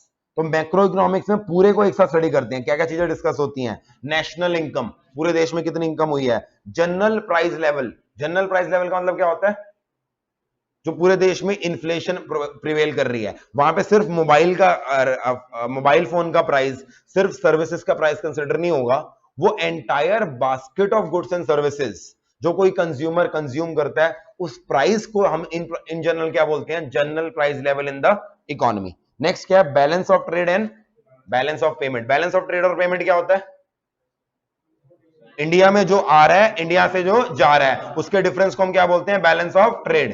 Balance of payment थोड़ा इससे बड़ा होता है, फिजिकली जो गुड्स एंड सर्विसेज आ रहे हैं उनकी जगह भी अगर आपने लोन लिया, लोन दिया, वो भी किसमें कंसिडर हो जाता है, बैलेंस ऑफ पेमेंट। फिर एक्सटर्नल वैल्यू ऑफ करेंसी, यानी इंडिया के रुपीस की value in relation to dollar, ये भी पूरे इकोनॉमी को एक साथ इंपैक्ट करेगी, मैक्रो में आ गया। Overall level of saving and investment, हम एक बंदे की सेविंग की बात नहीं कर रहे, एक फर्म की इन्वेस्टमेंट की बात नहीं कर रहे, पूरे देश में जो सेविंग और इन्वेस्टमेंट है उसकी बात कर रहे हैं। लास्ट में level of employment and level of economic growth. तो ये माइक्रो और मैक्रो पढ़ लिया। अब मेन सवाल, बिजनेस इकोनॉमिक्स माइक्रो है या मैक्रो है? बिजनेस इकोनॉमिक्स माइक्रो से ज्यादा रिलेटेड है या मैक्रो से ज्यादा रिलेटेड है? एक चूज करना है तो हम चूज किसको करेंगे, माइक्रो। क्यों? माइक्रो एक फर्म की बात करता है। बिजनेस इकोनॉमिक्स की डेफिनेशन भी क्या कहती है, डिसीजन मेकिंग। डिसीजन मेकिंग किसको लेनी होती है, यूजुअली एक फर्म को लेनी होती है। जब एक फर्म डिसीजन ले रही है अपना, तो वो एक फर्म जब डिसीजन लेगी तो that is more connected with the micro economics, क्योंकि एक मैनेजर जब डिसीजन लेगा वो अपनी फर्म के लिए लेगा, तो वो सारे प्रिंसिपल किसके ज्यादा अप्लाई करेगा, माइक्रो के। अच्छा, डज दैट मीन कि मैक्रो इकोनॉमिक्स यूज ही नहीं होती? बिल्कुल बिल्कुल बेकार है हमारे लिए, नहीं। एक बिजनेस फर्म को जब काम करना है, वो उस कंट्री में ओवरऑल मैक्रो एनवायरनमेंट कैसा है उसको भी स्टडी करेगा, उसके बेसिस पर भी डिसीजन लेगा। फॉर एग्जांपल, एक पर्सन इंडिया के अंदर है इस समय, आपके मैक्रो एनवायरनमेंट के अंदर लॉकडाउन हो रहे हैं, लोगों के पास वर्किंग कैपिटल नहीं है, लोग तुम्हें पेमेंट नहीं कर पा रहे हैं, तो वो मैक्रो एनवायरनमेंट का इंपैक्ट मेरे पे आएगा या नहीं आएगा? यस। लास्ट ईयर तक लेट अस सपोज मेरी फर्म 50% के हिसाब से ग्रो कर रही थी, बहुत अच्छी ग्रोथ चल रही थी, एकदम लॉकडाउन हो गया, मेरी कंपनी में कोई दिक्कत नहीं आई, मेरी इंटरनली कंपनी वैसे ही चल रही थी, मगर मैक्रो एनवायरनमेंट में बदलाव आ गया, तो क्या उसका इनडायरेक्ट इंपैक्ट मेरे पे आएगा या नहीं आएगा? आएगा। सिमिलरली मुझे एक बात बताओ, जैसी जो बिजनेसेस हमेशा फिजिकली चलते थे, फेस टू फेस चलते थे, वर्सेस वो बिजनेस जो ऑनलाइन भी चलते थे, आपने देखा जो ऑनलाइन चलने वाले बिजनेस थे ना, वो लास्ट ईयर झेल गए। जो सिर्फ फेस टू फेस चलने वाले बिजनेस थे उनका क्या हुआ? सिंपल सा एग्जांपल लूं, मान लो कोचिंग इंडस्ट्री का एग्जांपल लूं, देयर वर सर्टेन इंस्टीट्यूट्स जिनकी ऑनलाइन प्रेजेंस नहीं थी, there were certain institutes like us जिनकी ऑनलाइन प्रेजेंस पहले भी थी। अब जैसे ही कोविड आया, किसी ने इमेजिन तो किया नहीं था कोविड आ जाएगा। जो फेस टू फेस चल रहे थे वो कह रहे थे हमें जरूरत ही नहीं ऑनलाइन जाने की, हम फेस टू फेस में खुश हैं। अब जैसी लॉकडाउन लगा, फेस टू फेस वाले पे बहुत बड़ा इंपैक्ट आया, क्योंकि अगले एक साल तक वो पढ़ा नहीं पाए, एक साल तक पढ़ा नहीं पाए तो उनको प्रीमाइसेस छोड़ने पड़े, एम्प्लॉय निकालने पड़े एंड सो ऑन। जो ऑनलाइन था उसने क्या किया, इमीडिएटली अपने आप को अडेप्ट कर लिया और ऑनलाइन पे आ गया। यानी कि क्या मैक्रो एनवायरनमेंट ने एक इंडिविजुअल फॉर्म पे इंपैक्ट डाला या नहीं डाला? यस। तो although business economics is more concerned about micro, but it is also related to the macro environment. ठीक है जी, अभी लेते हैं 5 मिनट की ब्रेक। ब्रेक इसलिए नहीं दे रहा कि तुम थक गए, ब्रेक इसलिए दे रहा हूं क्योंकि मैं थक गया। आजकल मेरी कुछ ज्यादा ही क्लासेस और रिकॉर्डिंग हो रही है, तो मैं थक जाता हूं बड़ी जल्दी यार। तो इसलिए मैं 5 मिनट की ब्रेक लेता हूं। 10 बज के कितने मिनट हुए हैं? 5 मिनट हुए हैं। 10:15 तक आ जाएंगे। चलो 10 मिनट 10:15 तक आएंगे, फिर आगे अपनी आधा पौने घंटे की और क्लास करेंगे। ठीक है जी, चलिए ब्रेक ले लेते हैं।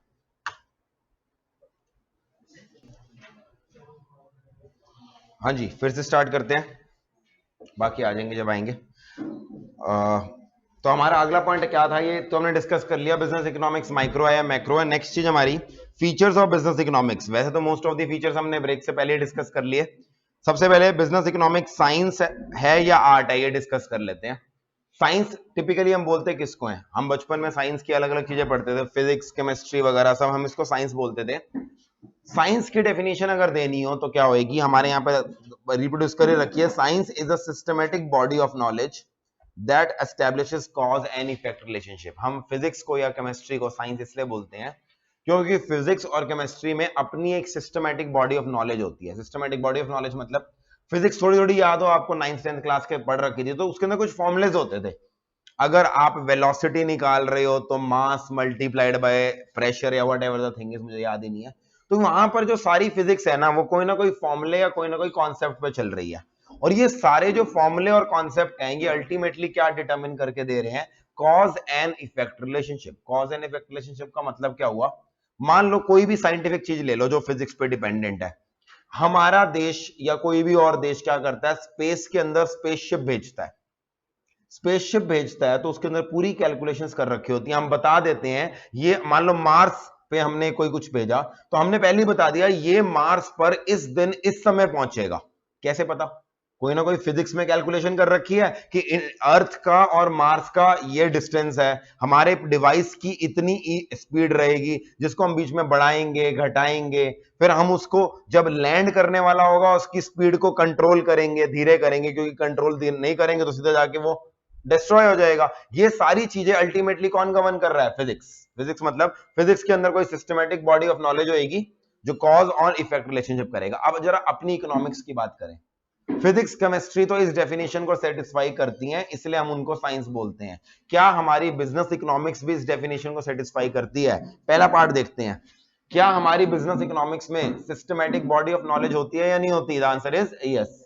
हमारे बिजनेस इकोनॉमिक्स के अंदर बहुत सारे कॉन्सेप्ट्स होते हैं, बहुत सारे फॉर्मूलाज होती हैं, टेक्निक्स होते हैं, चाहे वो हम मैथमेटिक्स से लें, चाहे वो स्टैटिस्टिक्स से लें, चाहे वो इकोनॉमिक्स से लें, तो हमारे पास सिस्टमैटिक बॉडी ऑफ नॉलेज तो है। अगली चीज, क्या हम cause and effect relationship study कर रहे हैं? यस।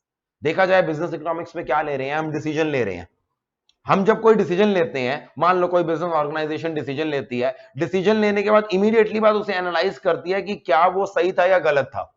मान लो मैंने आज एक डिसीजन लिया अपने बिजनेस के अंदर, मैंने अपने प्रोडक्ट का प्राइस डिसाइड कर लिया, और प्रोडक्ट का प्राइस जैसे ही मैंने किया, लेट से मैंने बहुत ज्यादा रख लिया, ये सोच के कि लोगों को लगेगा प्रोडक्ट का प्राइस ज्यादा है तो सर्विस ज्यादा है, बट मुझे पता लगा यार मेरा प्रोडक्ट का प्राइस मैंने ज्यादा रख दिया, इससे तो हुआ क्या, मेरा कॉम्पिटिटर मेरा फायदा ले गया।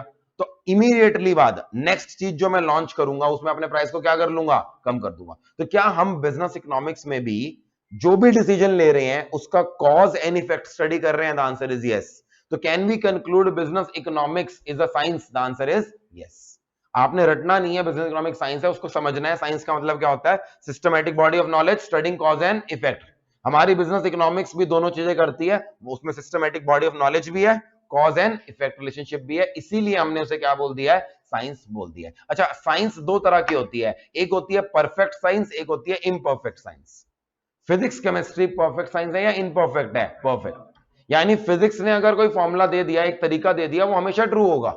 अगर आपने कह दिया किसी चीज को इस वेलोसिटी के साथ इस डायरेक्शन में भेजोगे और इतने टाइम बाद वो पहुंचेगी, फिजिक्स ने बोला, तो वो पहुंचेगी, पक्का ही पहुंचेगी। मगर क्या इकोनॉमिक्स परफेक्ट साइंस है या नहीं है? नहीं। इकोनॉमिक्स परफेक्ट साइंस इसलिए नहीं है क्योंकि इकोनॉमिक्स में जब भी कोई आप डिसीजन लेते हो, जब भी कोई आप कैलकुलेशंस करते हो, उसमें कुछ एजम्पशंस लेनी पड़ती हैं। अगर वो एजम्पशन गलत हो गई तो क्या वो बेकार हो जाएगा? यस। जैसे कि इकोनॉमिक्स जो हमारी माइक्रो इकोनॉमिक्स है, उसमें मोस्ट ऑफ द कॉन्सेप्ट इस एजम्पशन पे बेस्ड है that consumer is a rational consumer.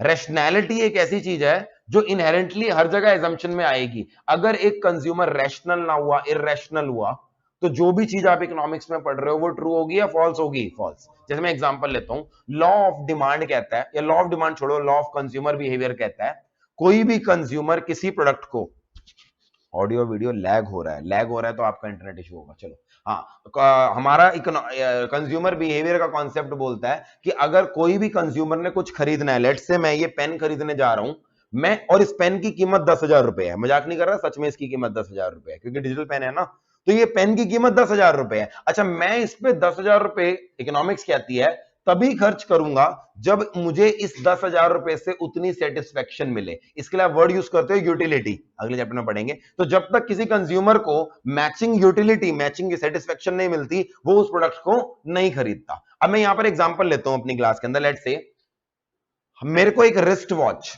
मेरे को रिस्ट वॉच पहनने का ज्यादा शौक नहीं है, ये तो अपनी क्लास में टाइम देखने के लिए कि ब्रेक कब देनी है वगैरह, इसलिए मैंने लिया। कुछ लोगों को शौक होता है रिस्ट वॉच का, तो मेरे को फर्क नहीं पड़ता रिस्ट वॉच कौन से ब्रांड की है, फॉसिल है, टॉमी है, अरमानी है, मेरे को फर्क ही नहीं पड़ रहा, कोई ब्रांड अच्छा है बुरा है अपने को फर्क नहीं, अपने को सिर्फ टाइम देखना है। अच्छा, किसी बंदे को शौक है, तो आपने देखा होगा कुछ लोग कलेक्शन रखते हैं पूरी एक वॉचेस की, ऑफिस जाना है तो ये पहनेंगे, शादी पे जाना है तो ये पहनेंगे, घूमने जाना है ये पहनेंगे, डेट पे जाना है ये पहनेंगे, मतलब 8-10 तरह की घड़ियां रख रखी हैं। अब ऐसे इंसान तो जाएं अलग अलग कलर कंपनीज की वॉचेस रखें, उनके टारगेट होते हैं उस ब्रांड की वॉच लेनी है, मेरे जैसे बंदे को कोई शौक नहीं है। अच्छा, लेट अस सपोज, अब इकोनॉमिक्स का कॉन्सेप्ट कहता है क्योंकि मुझे घड़ी में ब्रांड वैल्यू नहीं दिखती, उसका पर्पस दिखता है, तो मैं बहुत महंगी घड़ी नहीं खरीदूंगा, क्योंकि I am a kind of person जो ब्रांड से वैल्यू डिराइव नहीं करता, जो उसके पर्पस से डिराइव करता है। बट लेट अस सपोज मैं एक वॉच की शॉप पे गया, वहां पर एक ब्रांडेड शॉप, मैं उसको देख रहा हूं, वॉच को देख रहा हूं, और किसी पर्सन ने, लेट से वहां के दुकानदार ने बोल दिया, हाँ जी sir can I help you, मैंने कहा नहीं नहीं मैं तो सिर्फ देख रहा था, और उसने मुझे बोल दिया तुम्हारे बस का ही नहीं है खरीदना, तुम्हारी औकात ही नहीं है खरीदने की। अगर ऐसे वर्ड्स किसी ने बोल दिए, टिपिकली ऐसी कोई चीज बोलता है, तो आपकी क्या हर्ट हो जाती है, ईगो हर्ट हो जाती है, मेरी भी ईगो हर्ट हो गई। मैंने कहा बेटा ला तू, कितने की वॉच है, उसने कहा सर 1.5 लाख की, मैंने कहा खरीद ली।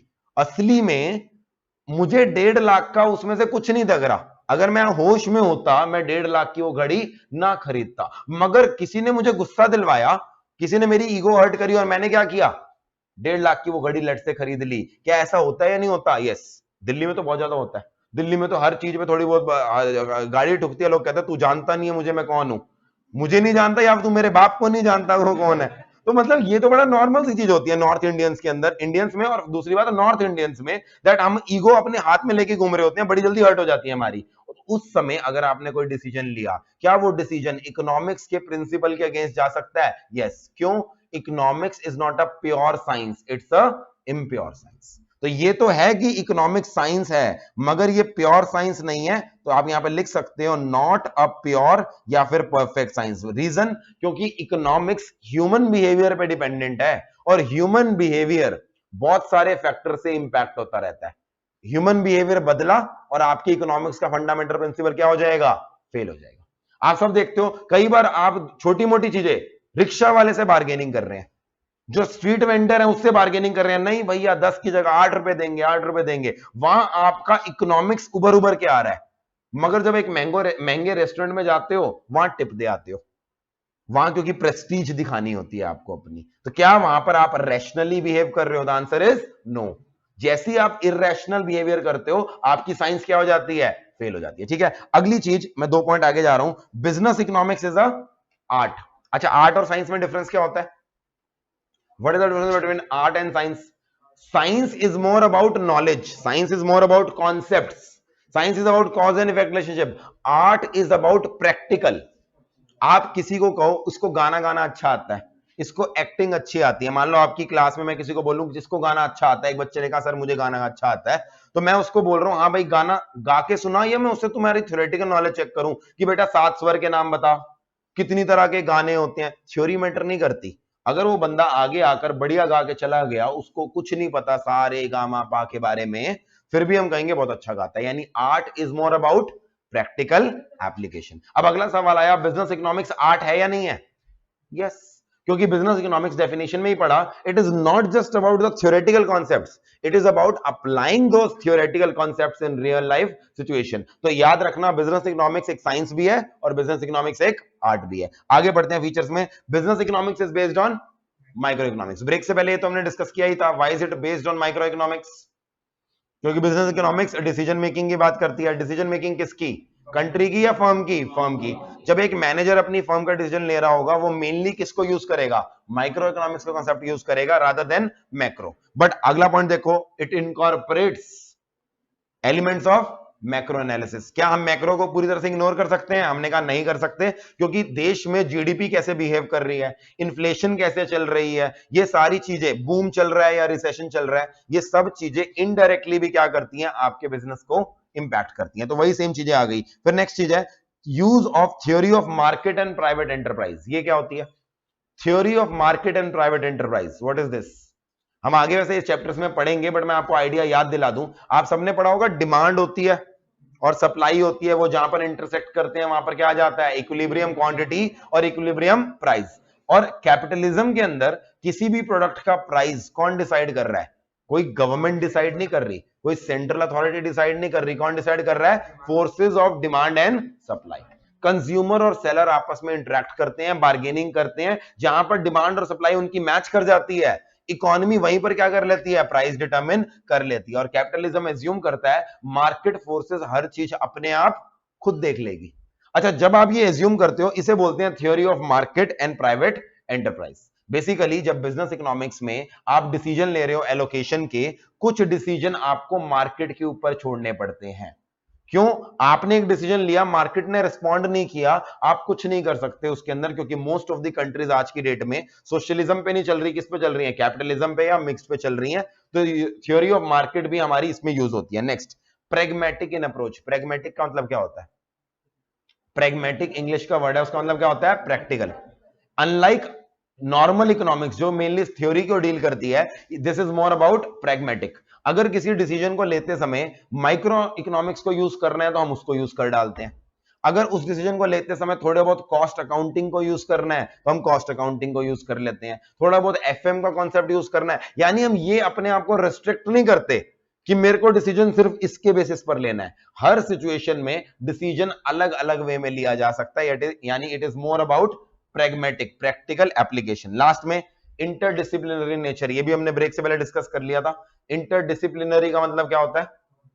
कि ये एक सब्जेक्ट पे डिपेंडेंट नहीं है, मल्टीपल सब्जेक्ट्स की नॉलेज यहां पर यूज होती है। आगे बढ़ते हैं, positive economics versus normative. Positive और नॉर्मेटिव इकोनॉमिक्स होती क्या है? अगर इकोनॉमिक्स सिर्फ ये डिस्कस करे कि कॉज और इफेक्ट रिलेशनशिप को स्टडी करती रहे कि ऐसा करोगे तो ऐसा होगा, सिर्फ आपको ये बताए कि क्या होगा, सजेशन ना दे, तो ऐसी इकोनॉमिक्स को हम क्या बोलते हैं? Positive economics. पॉजिटिव इकोनॉमिक्स सिर्फ स्टडी करती है, वो सिर्फ एनालाइज करती है, वो सजेशन नहीं देती। यानी पॉजिटिव इकोनॉमिक्स प्रिस्क्राइब नहीं करती, डिस्क्राइब करती है। लेट से आपने एनालिसिस कर आके ये बताया इंडिया के अंदर डिमांड की कमी है। मान लो आपने क्रक्स देखा कि इंडिया में रिसेशन क्यों है, आपने अलग अलग चीजों को एनालाइज करके ये किया क्योंकि इंडिया में डिमांड की कमी है इसलिए रिसेशन है। ये एनालिसिस पॉजिटिव है, नॉर्मेटिव है? पॉजिटिव, क्योंकि आप सजेशन नहीं दे रहे, आप सिर्फ प्रॉब्लम को डायग्नोस करके दे रहे हो। यानी आप ये नहीं बता रहे व्हाट शुड बी, आप सिर्फ इतना बता रहे हो what is. You are describing not prescribing. अच्छा, दूसरा इंसान है, उसने प्रॉब्लम का सॉल्यूशन भी बताया। उसने कहा इंडिया को अगर रिसेशन से बाहर आना है, इंडिया को ज्यादा से ज्यादा करेंसी प्रिंट करनी चाहिए या इंडिया के बैंक्स को ज्यादा से ज्यादा लोन देने चाहिए। जैसी आपने सॉल्यूशन दे दिया, ये पॉजिटिव इकोनॉमिक्स नहीं हुई है, क्या बन गई? Normative economics. यानी नॉर्मेटिव इकोनॉमिक्स सिर्फ एनालाइज नहीं करती, नॉर्मेटिव इकोनॉमिक्स सजेशन देती है। अनलाइक पॉजिटिव इकोनॉमिक्स जो व्हाट इज बताती है, normative economics what ought to be या व्हाट शुड बी बताती है। व्हाट ऑट टू बी का मतलब क्या हो गया? क्या होना चाहिए। जैसे हम पॉजिटिव को डिस्क्रिप्टिव बोलते हैं, नॉर्मेटिव को हम क्या बोलते हैं? प्रिस्क्रिप्टिव। प्रिस्क्राइब करने का मतलब क्या होता है? सजेशन देना। ठीक है, तो यहां पर एक चीज याद रखना, normative always includes value judgements. एक वर्ड आता है नॉर्मेटिव इकोनॉमिक्स में, हम वैल्यू जजमेंट्स पास करते हैं। वैल्यू जजमेंट्स का मतलब क्या हुआ? वैल्यू जजमेंट्स, वैल्यू जजमेंट मतलब किसी पर्सन का ओपिनियन अबाउट अ सिचुएशन। आप किसी सिचुएशन को अच्छा बोल रहे हो, किसी को बुरा बोल रहे हो। लास्ट ईयर एग्जांपल लो, इंडिया की जीडीपी -23% चल रही है, लास्ट ईयर नेगेटिव ग्रोथ है, इंडिया की stock market all time high पर है। देख रहे हो विचित्र सिचुएशन? एक तरफ इकोनॉमी ऑल टाइम बैड पे चल रही है, इतनी बुरी इकोनॉमी कभी नहीं हुई लास्ट ईयर जितनी थी, और स्टॉक मार्केट 50,000 को सेंसेक्स पार कर गया। क्या ये अजीब सी सिचुएशन है या नहीं है? कुछ लोग इसको जस्टिफाई करने में लगे हैं, नहीं नहीं नहीं जी, स्टॉक मार्केट फ्यूचर को देख में चलती है, फ्यूचर में ग्रोथ है, फ्यूचर में इंडिया का स्कोप बढ़ गया है, चाइना को बॉयकॉट करेंगी कंट्रीज, इंडिया को अडॉप्ट करेंगी। अलग अलग थ्योरी है स्टॉक मार्केट क्यों बढ़ रही है। कुछ लोग कह रहे हैं कोई रीजन नहीं है, ये इकोनॉमी एक स्टॉक मार्केट एक बबल है, अभी फूटेगा। मतलब जबरदस्ती पैसा डाल डाल के स्टॉक मार्केट को सपोर्ट किया हुआ है। जैसे ही ये पैसा लोग विड्रॉ करके अपनी डेवलप्ड इकोनॉमीज में लेके जाएंगे, यूएस यूके में, इंडिया की मार्केट गिरेगी। अच्छा, ये दोनों चीजें कुछ जस्टिफाई कर रहे हैं, कुछ कह रहे हैं कि ये दोनों का ओपिनियन है या नहीं है, जजमेंट है या नहीं है। तो ये क्या है? Normative economics. अगर आप सिर्फ ये बताओ कि हाँ ये फैक्ट है, ये पॉजिटिव इकोनॉमिक्स है, मगर उस पर अपनी जजमेंट पास कर दो, नहीं ऐसा होना चाहिए, तो ये क्या बन जाएगी? नॉर्मेटिव। बात समझ में आ जाएगी? नॉर्मेटिव और पॉजिटिव। हमारे क्वेश्चन आते हैं, 4 स्टेटमेंट दे दी जाती हैं, कहते हैं identify the positive, identify the normative. क्या तरीका होगा? अगर कोई स्टेटमेंट सिर्फ बता रही है क्या है, वो क्या बन जाएगी? Positive statement. अगर कोई बताने के बाद ये भी बता रही है क्या करना चाहिए, सजेशन भी दे रही है, तो वो क्या बन जाएगी? नॉर्मेटिव। अब फिर उसी क्वेश्चन पे आते हैं, बिजनेस इकोनॉमिक्स पॉजिटिव इकोनॉमिक्स से रिलेटेड है या उस पे नॉर्मेटिव से? नॉर्मेटिव से, क्योंकि business economics is not just about studying the problem, it is also about giving suggestion to take a decision. जब तक आप सजेशन नहीं दोगे, जब तक कोई स्टैंड नहीं लोगे कि ऐसा करना चाहिए, क्या डिसीजन मेकिंग हो पाएगी? The answer is no. तो business economics is more about normative because it uses the knowledge जो एनालिसिस किया है आपने to take a decision, to pass a judgment. ठीक है जी। अच्छा, यहां पर फिर से वही सवाल आया, no doubt it is more about normative, but can we totally ignore positive economics? क्या हम पॉजिटिव इकोनॉमिक्स को टोटली इग्नोर कर सकते हैं डिसीजन लेते समय? द आंसर इज नो, क्योंकि डिसीजन लेते समय बहुत सारी इंफॉर्मेशन की जरूरत होती है, एनालिसिस की जरूरत होती है, और ये इंफॉर्मेशन और एनालिसिस कहां से आता है? पॉजिटिव से। तो दोनों जगह यहां पर सेम हुआ। हमने माइक्रो मैक्रो में भी पढ़ा था, पॉजिटिव नॉर्मेटिव में भी। माइक्रो मैक्रो में पढ़ा business economics is more connected to micro, but we can not ignore macro. यहां पर भी वही है, it is more about normative economics, but we can not ignore the positive part of it. ठीक है जी, आगे बढ़ते हैं। Scope of business economics, scope मतलब किस हद तक वो माइक्रो से कनेक्टेड है, किस हद तक मैक्रो से कनेक्टेड है। पहले समझा रखा है कैसे हमारी बिजनेस इकोनॉमिक्स माइक्रो से कनेक्टेड है, फिर अगले पेज में समझा रखा है कैसे हमारी बिजनेस इकोनॉमिक्स मैक्रो से है। बड़े सिंपल पॉइंट है, आगे डिटेल में आएंगे। सबसे पहला पॉइंट क्या है? डिमांड एनालिसिस और demand forecasting. Demand forecasting micro economics की एक टेक्निक है जो बिजनेसमैन डिसीजन मेकिंग में यूज करते हैं। अच्छा, डिमांड फॉरकास्टिंग का मतलब क्या होता है?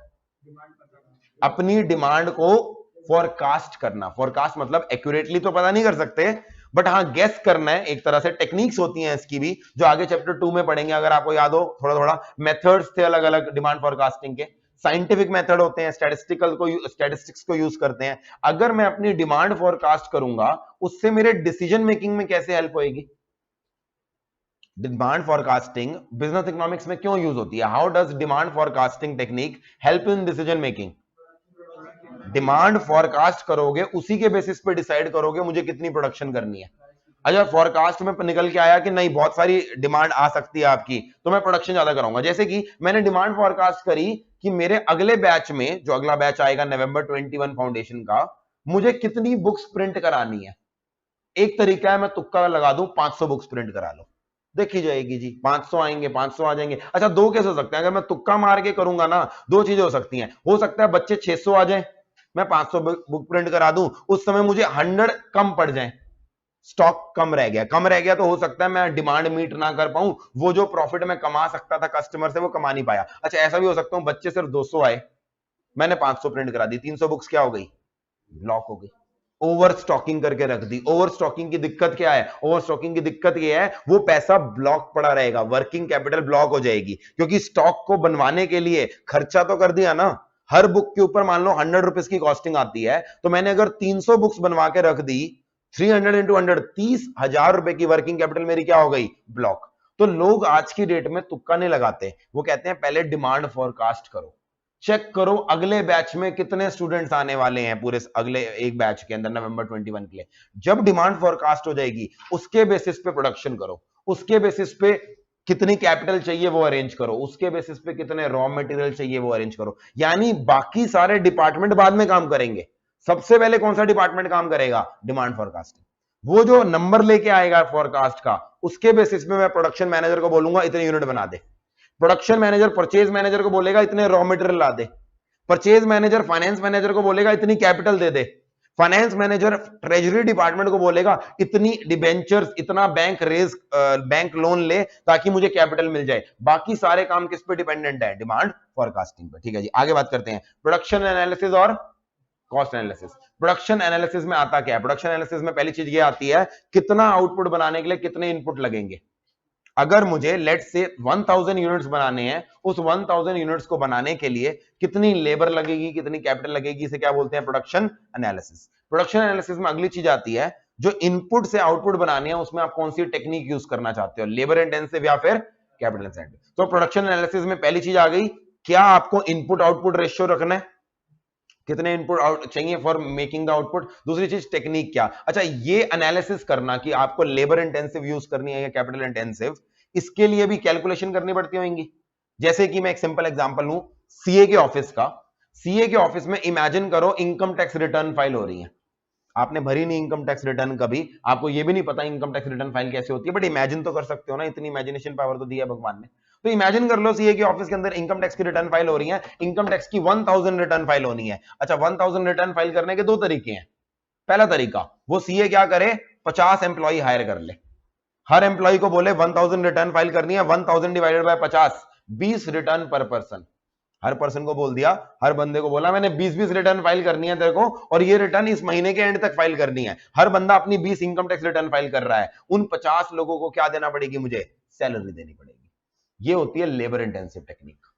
लेबर इंटेंसिव का मतलब ये नहीं होता कि हाँ भाई मजदूर काम कर रहे हैं। जब भी आप रेवेन्यू एक्सपेंडिचर ऊपर रिलाई करो, उसे क्या बोलते हैं? Labour intensive. अच्छा, दूसरा तरीका ये है, आज की डेट में कुछ ऐसे सॉफ्टवेयर आ गए हैं जो आर्टिफिशियल इंटेलिजेंस पे काम करते हैं।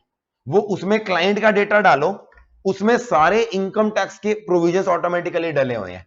वो ऑटोमेटिकली क्या करेगा, उस डेटा से इनकम टैक्स की रिटर्न बना देगा, उसे अपलोड भी कर देगा, और डिजिटल सिग्नेचर का राइट दे दो, डिजिटल सिग्नेचर भी लगा देगा। एक सॉफ्टवेयर हर चीज क्या कर देगा? ऑटोमेटिकली करेगा। अच्छा, सॉफ्टवेयर आज भी क्या इमेजिन करो, छोटा सीए यूज करता होगा या बड़ी बड़ी फर्म्स यूज करती होंगी? कारण वो सॉफ्टवेयर आज की डेट में क्या है? महंगे हैं। आप बिग फोर में जाओ, वहां पे जीएसटी की रिटर्न भरने के लिए देयर आर ऑटोमेटिक सॉफ्टवेयर। आप एक नॉर्मल सीए के ऑफिस में जाओ, मिड साइज और स्मॉल साइज फर्म, वहां पर एम्प्लॉय बैठ के भर रहे हैं। तो अब ये क्या रीजन है कि बिग फोर ने स्पेशलाइज सॉफ्टवेयर लगा दिया। सॉफ्टवेयर में वन टाइम कॉस्ट लगती है, मगर उसमें एम्प्लॉय की रिक्वायरमेंट कम हो जाती है, क्योंकि एक ही एम्प्लॉय डेटा अपलोड करता रहेगा, फाइल करता रहेगा। वहां पर 20 एम्प्लॉय काम कर रहे हैं ये, क्योंकि कैलकुलेशन मैनुअली हो रही है। मैं लेबर फॉलो करूं या कैपिटल फॉलो करूं, इसके लिए क्या एनालिसिस करना है मुझे? सोचो, दोनों की कॉस्ट वर्सेस दोनों का जो मेरे को बेनिफिट मिल रहा है। अगर मान लो उस सॉफ्टवेयर की कीमत 20 लाख रुपए है, तो मैं चेक करूंगा 20 लाख रुपए अगर सॉफ्टवेयर पे खर्च करने हैं और उधर से मुझे सैलरी 15 लाख की देनी है, तो दोनों में कितना टाइम और कितना एफर्ट इन्वॉल्व है। This is a work of micro economics, मगर मुझे डिसीजन लेने में ये क्या करता है? हेल्प करता है। प्रोडक्शन सेक्टर में भी हेल्प करता है और सर्विस सेक्टर में भी करता है। अच्छा, कॉस्ट एनालिसिस का मतलब क्या हुआ? कॉस्ट एनालिसिस अभी हमारे लिए, कॉस्ट आप पढ़ते हो, कुछ डायरेक्ट कॉस्ट होती है, कुछ इनडायरेक्ट होती है पीएनएल के अंदर। आप जब इंटर में जाओगे ना, कॉस्ट अकाउंटिंग नाम का एक सब्जेक्ट है, इस समय कॉस्ट अकाउंट्स की क्लास ही चल रही है इंटर वाले बैच में। कॉस्ट अकाउंट्स में हम बेसिकली, गेस करो इंटर में पढ़ोगे, बट क्या पढ़ते होंगे? हम कॉस्ट को अलग अलग नजरिए से देखते हैं। हम कहते हैं कोई कॉस्ट है जो अवॉइडेबल है, कोई कॉस्ट है जो अनअवॉइडेबल है। कोई कॉस्ट है अगर मैं ये डिसीजन लूं तो भी इंकर होएगी, ना लूं तो भी इंकर होएगी। तो जब आप डिसीजन ले रहे होते हो ना, कुछ कॉस्ट को आप इग्नोर कर देते हो। क्यों इग्नोर कर देते हो? क्योंकि हो सकता है वो कॉस्ट आपके डिसीजन लेने या ना लेने पे डिपेंड करे। जैसे एग्जांपल लो, लेट से आपने एक मूवी की टिकट ली, आप एक क्या दो, अकेले थोड़ा जाओगे, दो मूवी की टिकट ली आपने, कल संडे है, वैसे तो छुट्टी है आपकी, मैं आपको बताऊं तो मंडे को ही क्लास लगेगी, बट एक मिनट के लिए, मेरे एग्जांपल के लिए, आपने सोचा कल संडे है, घर पे बोलेंगे कि क्लास रखी हुई है, एक्स्ट्रा क्लास लग रही है। यही करते हो, फेस टू फेस में आधे आना इसलिए चाहते हो ताकि घर पे झूठ बोल के निकल सको। तो कल आपने घर पे पूरा प्लानिंग सेट कर ली, मूवी की 2 टिकटें खरीद ली, जिसके साथ भी जाना वो तुम्हें पता, तुमने 2 टिकटें खरीद ली, संडे को घर पे बोल के निकल रहे हो कि एवीजे वाले पागल हो गए हैं, संडे वाले दिन भी क्लास लगाएंगे। घर वालों ने बोला कोई नहीं बेटा, घर पे वैसे भी तू बहुत समय से बैठा है, जा। पढ़ाई कर, घर वालों ने भेज दिया तुम्हें, तुम बाहर आए, तुमने सोचा आराम से मूवी देखेंगे। अच्छा ये तुम्हारा प्लान बड़ा सेट था, आपने 1000 रुपए की 500-500 रुपए की 2 टिकटें खरीद ली, 1000 रुपए खर्च कर लिए, मगर हमने तुम्हारी कल सच में क्लास रख दी। भगवान कई बार सुन लेता है। तो तुमने घर पे बोला क्या कहते हैं कि हमारी क्लास है, सच में आपको मैसेज आया थोड़ी देर बाद there will be a class, Sanchit Grover तुम्हारी क्लास लेगा, क्योंकि संचित ग्रोवर की पर्सनल लाइफ तो है नहीं कोई, वो संडे वाले दिन भी आ जाता है। तो मैं क्लास लेने पहुंच गया, अच्छा मेरी क्लास अटेंड हुई, तुम परेशान बैठे हो, अब क्यों तुम्हें पता है कि क्लास आएंगे नहीं, झूठ बोल के जाएंगे, इसके कहीं घर पे एसएमएस ना पहुंच जाए कि हाँ जी तुम्हारा बच्चा अभी तक आया क्यों नहीं है क्लास में, तो तुम आ भी गए, मगर तुम्हारा प्लान कैंसिल हो गया, तुम बिल्कुल परेशान बैठे थे, मैं अपनी क्लास लेके जा रहा था, मैंने तो सिरे सिरे रख ली ताकि मैं फ्री हो जाऊं, तो आप परेशान, मैंने कहा क्या हुआ, आपने कहा जी मेरी 1000 रुपए का नुकसान करा दिया सर आपने क्लास रख के, मैंने कहा कोई टेंशन नहीं, मूवी है मैं दिखाता हूँ, मूवी में कोई भी जा सकता है या नहीं जा सकता, तो आपने कहा सर 1000 रुपए की टिकट है, अच्छा वैसे तो टिकट कोई भी चला जाए कोई फर्क नहीं पड़ता, बट मेरे एग्जांपल के लिए एज्यूम करते हैं, लेट से वो 1000 रुपए की टिकट आपने खरीदी है, अगर आपने वो टिकट मुझे ट्रांसफर करनी है, एक मिनट के लिए एज्यूम कर लेते हैं कि उसमें 100 रुपीज का चार्ज लगता है, लगता नहीं है प्रैक्टिकली, एज्यूम कर लेते हैं कि पीवीआर ने एक पॉलिसी निकाली, अगर टिकट आपने खरीदी है और आप ट्रांसफर करना चाहते हो 100 रुपीज का चार्ज लगता है, तो 1000 रुपए की आपने टिकट खरीदी, अगर आपने वो टिकट मेरे नाम ट्रांसफर करवानी है 200 रुपए की कॉस्ट हुई, तो आपने कहा ठीक है सर 1200 रुपए दो टिकट ले लो, मैंने कहा नहीं, मैंने कहा 300 रुपए दूंगा, सीए हमने भी करी है मजबूरी का फायदा हमें भी उठाना आता है, तो मैंने कहा नहीं 300 रुपए दूंगा, अब आपने मुझे सोच के बताना है, कॉस्ट एनालिसिस का बड़ा सिंपल सा एग्जांपल बनाया मैंने, इससे बहुत घातक एग्जांपल आएंगे इंटर और फाइनल के अंदर, आप इस केस में डिसीजन लेना है कि do you want to sell your ticket to me और नॉट, यस और नो, 300 रुपए मिल रहे हैं तुम्हें सिर्फ, अब जो बंदा सेंटी है वो कहेगा नहीं नहीं नहीं, नहीं मेरा तो 1200 का खर्चा हो गया, 1000 टिकट का 200 ट्रांसफर का, मिल 300 रुपए 900 रुपए का नुकसान है, जो समझदार बच्चा वो कहेगा जो आ रहा है लपेट लो, क्योंकि 1000 रुपए की कॉस्ट नो डाउट एक कॉस्ट है, मगर ये डिसीजन लेते समय वो 1000 रुपए रेलेवेंट है या इररेलेवेंट है, इररेलेवेंट, तुम मुझे बेचो तो भी 1000 रुपए खर्च हो चुके हैं, नहीं बेचोगे तो भी 1000, अब आप कहोगे इस कॉस्ट के लिए इसको भूल जाओ 1000 रुपए की, ये संक कॉस्ट है, इसे टेक्निकली क्या बोलते हैं, संक कॉस्ट, मैं कुछ कॉन्सेप्ट्स इंटर और फाइनल के आपके सामने बोल रहा हूं बड़ी सिंपल भाषा में ताकि समझ में आ जाए, संक कॉस्ट है, आप कहोगे मेरे लिए रेलेवेंट कॉस्ट कौन सी है, डिसीजन लेने के लिए ट्रांसफर करने के लिए कितने खर्चा करना है, 200 रुपए, पैसे कितने मिल रहे हैं, 300 रुपए, 100 का फायदा हो रहा है ना, आप कहोगे डिसीजन ले लो, तो जब हम कॉस्ट एनालिसिस करते हैं कई बार डिसीजन लेते समय हमें टोटल कॉस्ट नहीं देखनी होती, हमें रेलेवेंट कॉस्ट देखनी होती है, तो कॉस्ट का भी एनालिसिस करके रेलेवेंट और इररेलेवेंट में डिवाइड किया जाता है ताकि कोई भी डिसीजन लेते समय आप डिसाइड कर सको कि हमें कौन सी कॉस्ट देखनी है। आगे बढ़ते हैं, इन्वेंट्री मैनेजमेंट, ये तो मैंने डिस्कस कर ही लिया, इन्वेंट्री मैनेजमेंट का मेन एम क्या है, अंडर स्टॉकिंग भी नहीं होनी चाहिए, ओवर स्टॉकिंग भी, और इन्वेंट्री मैनेजमेंट करने का पहला तरीका क्या है, डिमांड फोरकास्ट करो, उसी के हिसाब से क्या मेंटेन करो, इन्वेंट्री। अब इंटर लेवल पे जाओगे ना, एक दो टेक्निक पढ़ोगे जिसका जिक्र कर रखा है यहां पर, नाम है एबीसी एनालिसिस, सुन के लगता है पता नहीं क्या घोर एनालिसिस होगा, एबीसी एनालिसिस का मतलब होता है अपनी इन्वेंट्री को 3 कैटेगरी में बांटो, category A, category B, category number C. Category A वो है जो इन्वेंट्री आपके बिजनेस के लिए बहुत जरूरी है, जरूरी क्यों है, हो सकता है उसके बिना काम बिल्कुल ठप पड़ जाएगा, हो सकता है क्योंकि वो बहुत महंगी है इसलिए जरूरी है। कैटेगरी ए नंबर इन्वेंट्री के ऊपर बड़ा ध्यान दो, हर समय चेक करते रहो वो हमारे स्टॉक में है या नहीं है, उसकी अंडर स्टॉकिंग भी मत होने दो, उसकी ओवर स्टॉकिंग भी नहीं।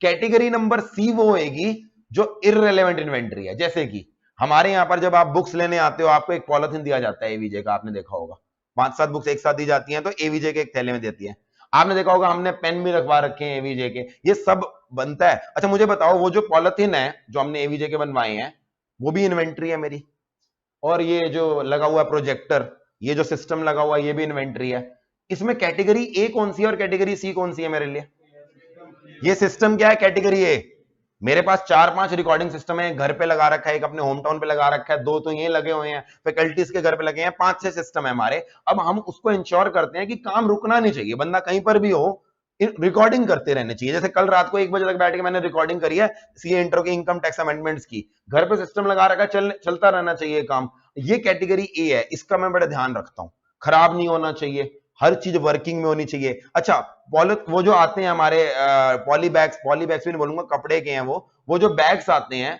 वो बल्क में प्रिंट होके आते हैं, मुझे नहीं पता एम्प्लॉय हो सकते हैं 3-4 घर ले जाते हो, पता चले एम्प्लॉय के घर छापे मारू ना, सब्जी उसके अंदर खरीद रहे हूँ। मेरे खुद के घर में वही उसी में सब्जी खरीदता हूँ मैं, औरों को क्या बोलूं। मेरे खुद के घर में जो डेली ऑर्डर आते हैं ना, घर में गेट के बाहर बांध रखा है एवी जगह मैंने, वो जो भी ऑर्डर आता है उसमें डाल के चले जाते हैं। दिल्ली में बड़ा सही कस्टम है, सेकंड फ्लोर वाले ना थैला ऐसे ऊपर से निकाल के करते हैं, नीचे रहना पड़े। तो मेरे घर में एवी जगह थैला टांगा जाता है ऊपर से, तो वो भी यूज हो रहा है। अच्छा, उस इन्वेंट्री में मैं ध्यान नहीं देता कितने पेन आए कितने आए, क्यों, वो मेरी कैटेगरी सी का। This is inventory management, ABC analysis. अगला है सिंपल सिमुलेशन टेक्निक। सिमुलेशन क्या होता है, ये आप फाइनल में पढ़ोगे, डिटेल में आइडिया दे देता हूं। सिमुलेशन में बेसिकली क्या होता है, आप प्रोबेबिलिटी के हिसाब से देखते हो। आप एक एग्जांपल कर लो, मैकडी के 3 काउंटर हैं, तो उनको ये रखना है कि तीनों काउंटर के ऊपर कितने कितने लोग बिठाएं और कॉरस्पॉन्डिंगली कितने लोग प्रिपरेशन के लिए करें। तो वो सिमुलेशन प्रोबेबिलिटी की टेक्निक लेते हैं कि एक बंदा यहां आएगा फिर यहां आएगा, उस सब के बेसिस पे एनालिसिस करते हैं कितने काउंटर बनाने हैं, कितने लोगों को हायर करना है। ये डिटेल में नहीं समझा सकता, ये जब प्रैक्टिकल कल आप करोगे सीए फाइनल में, but this is one of the technique inventory management के लिए। आगे बढ़ते हैं, market structure and policy. Market structure detail में चैप्टर 4 में आएगा। मार्केट स्ट्रक्चर कौन सा होता है, मोनोपोली, मोनोपोलिस्टिक, और आपका क्या हो गया, परफेक्ट कंपटीशन। जिस ओलिगोपोली, जिस तरह की आप मार्केट में हो ना, आपकी प्राइसिंग पॉलिसी उसके हिसाब से डिटरमिन होगी। अगर आप मोनोपोली हो, जो मर्जी प्राइस डिटरमिन कर लो, कोई कंपटीशन का डर नहीं है। अगर आप मोनोपोलिस्टिक में हो, प्राइसिंग दिक्कत डालेगी। और अगर आप ओलिगोपोली में हो, फिर तो आपने प्राइस चेंज किया, उसका इमीडिएट रिएक्शन क्या होगा, कोई और चेंज करेगा। तो ये डिटेल में डिस्कस करेंगे, बट यहां पर सिर्फ एक आइडिया दे रखा है। जब आप माइक्रो इकोनॉमिक्स में काम कर रहे होते हो अपनी फर्म में, आप ये ओलिगोपोली वगैरह के डिसीजन लेते समय ध्यान रखते हो। This is one of the major concern जो आपके डिसीजन मेकिंग को इंपैक्ट करता है। नेक्स्ट है theory of capital and investment decision.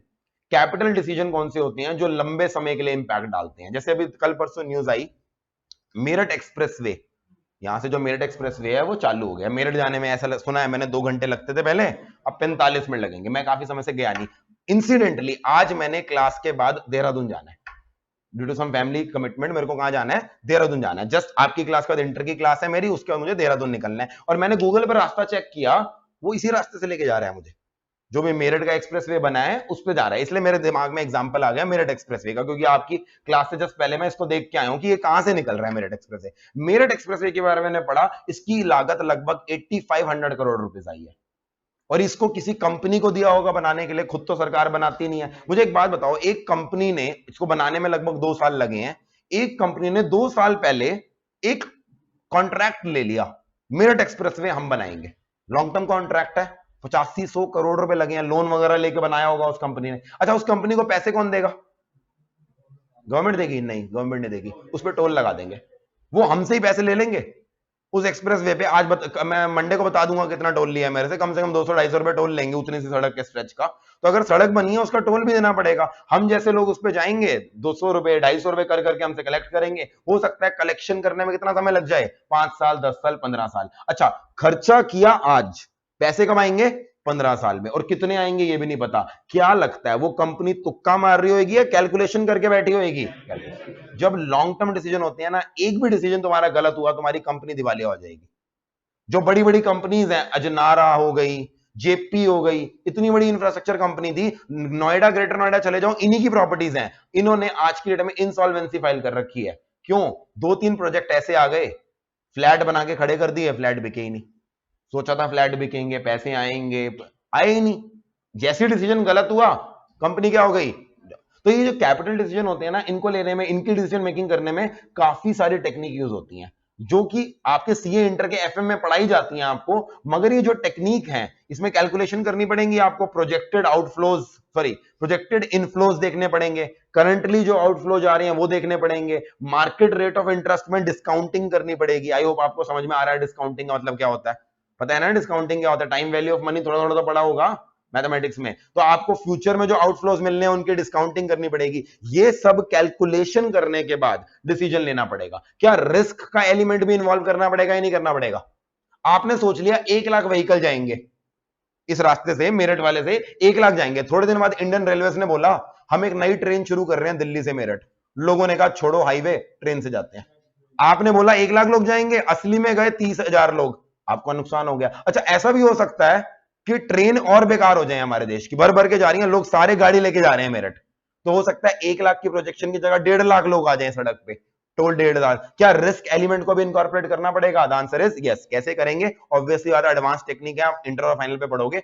But क्या अभी सिर्फ हम ये देख रहे हैं, क्या ये डिसीजन लेने के लिए डिटेल्ड कैलकुलेशन करनी पड़ेगी? The answer is yes. ठीक है, आगे बढ़ते हैं। Profit analysis. प्रॉफिट एनालिसिस मतलब हम सिर्फ ये नहीं देखते मेरा प्रॉफिट आ गया, हम ये देखते हैं मेरा प्रॉफिट जनरेट करने के लिए कौन है।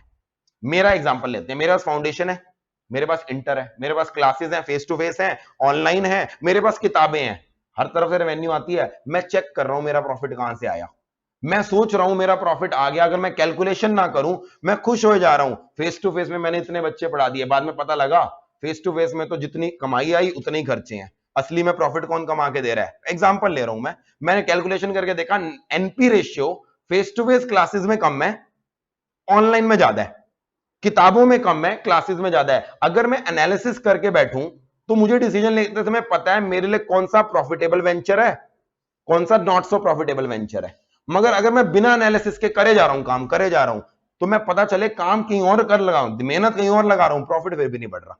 आपको अगर पता हो ITC limited, Indian tobacco limited, ITC कहने को उसका नाम है इंडियन टोबैको, सिगरेट बेचती है, मगर वो 8 काम और करती है। वो होटल इंडस्ट्री में भी है, उसका आटा भी आता है, उसका क्लासमेट का रजिस्टर भी आता है, वो एग्रीकल्चर ऑपरेशंस में भी घुसी हुई है, वो बहुत सारे काम करती है।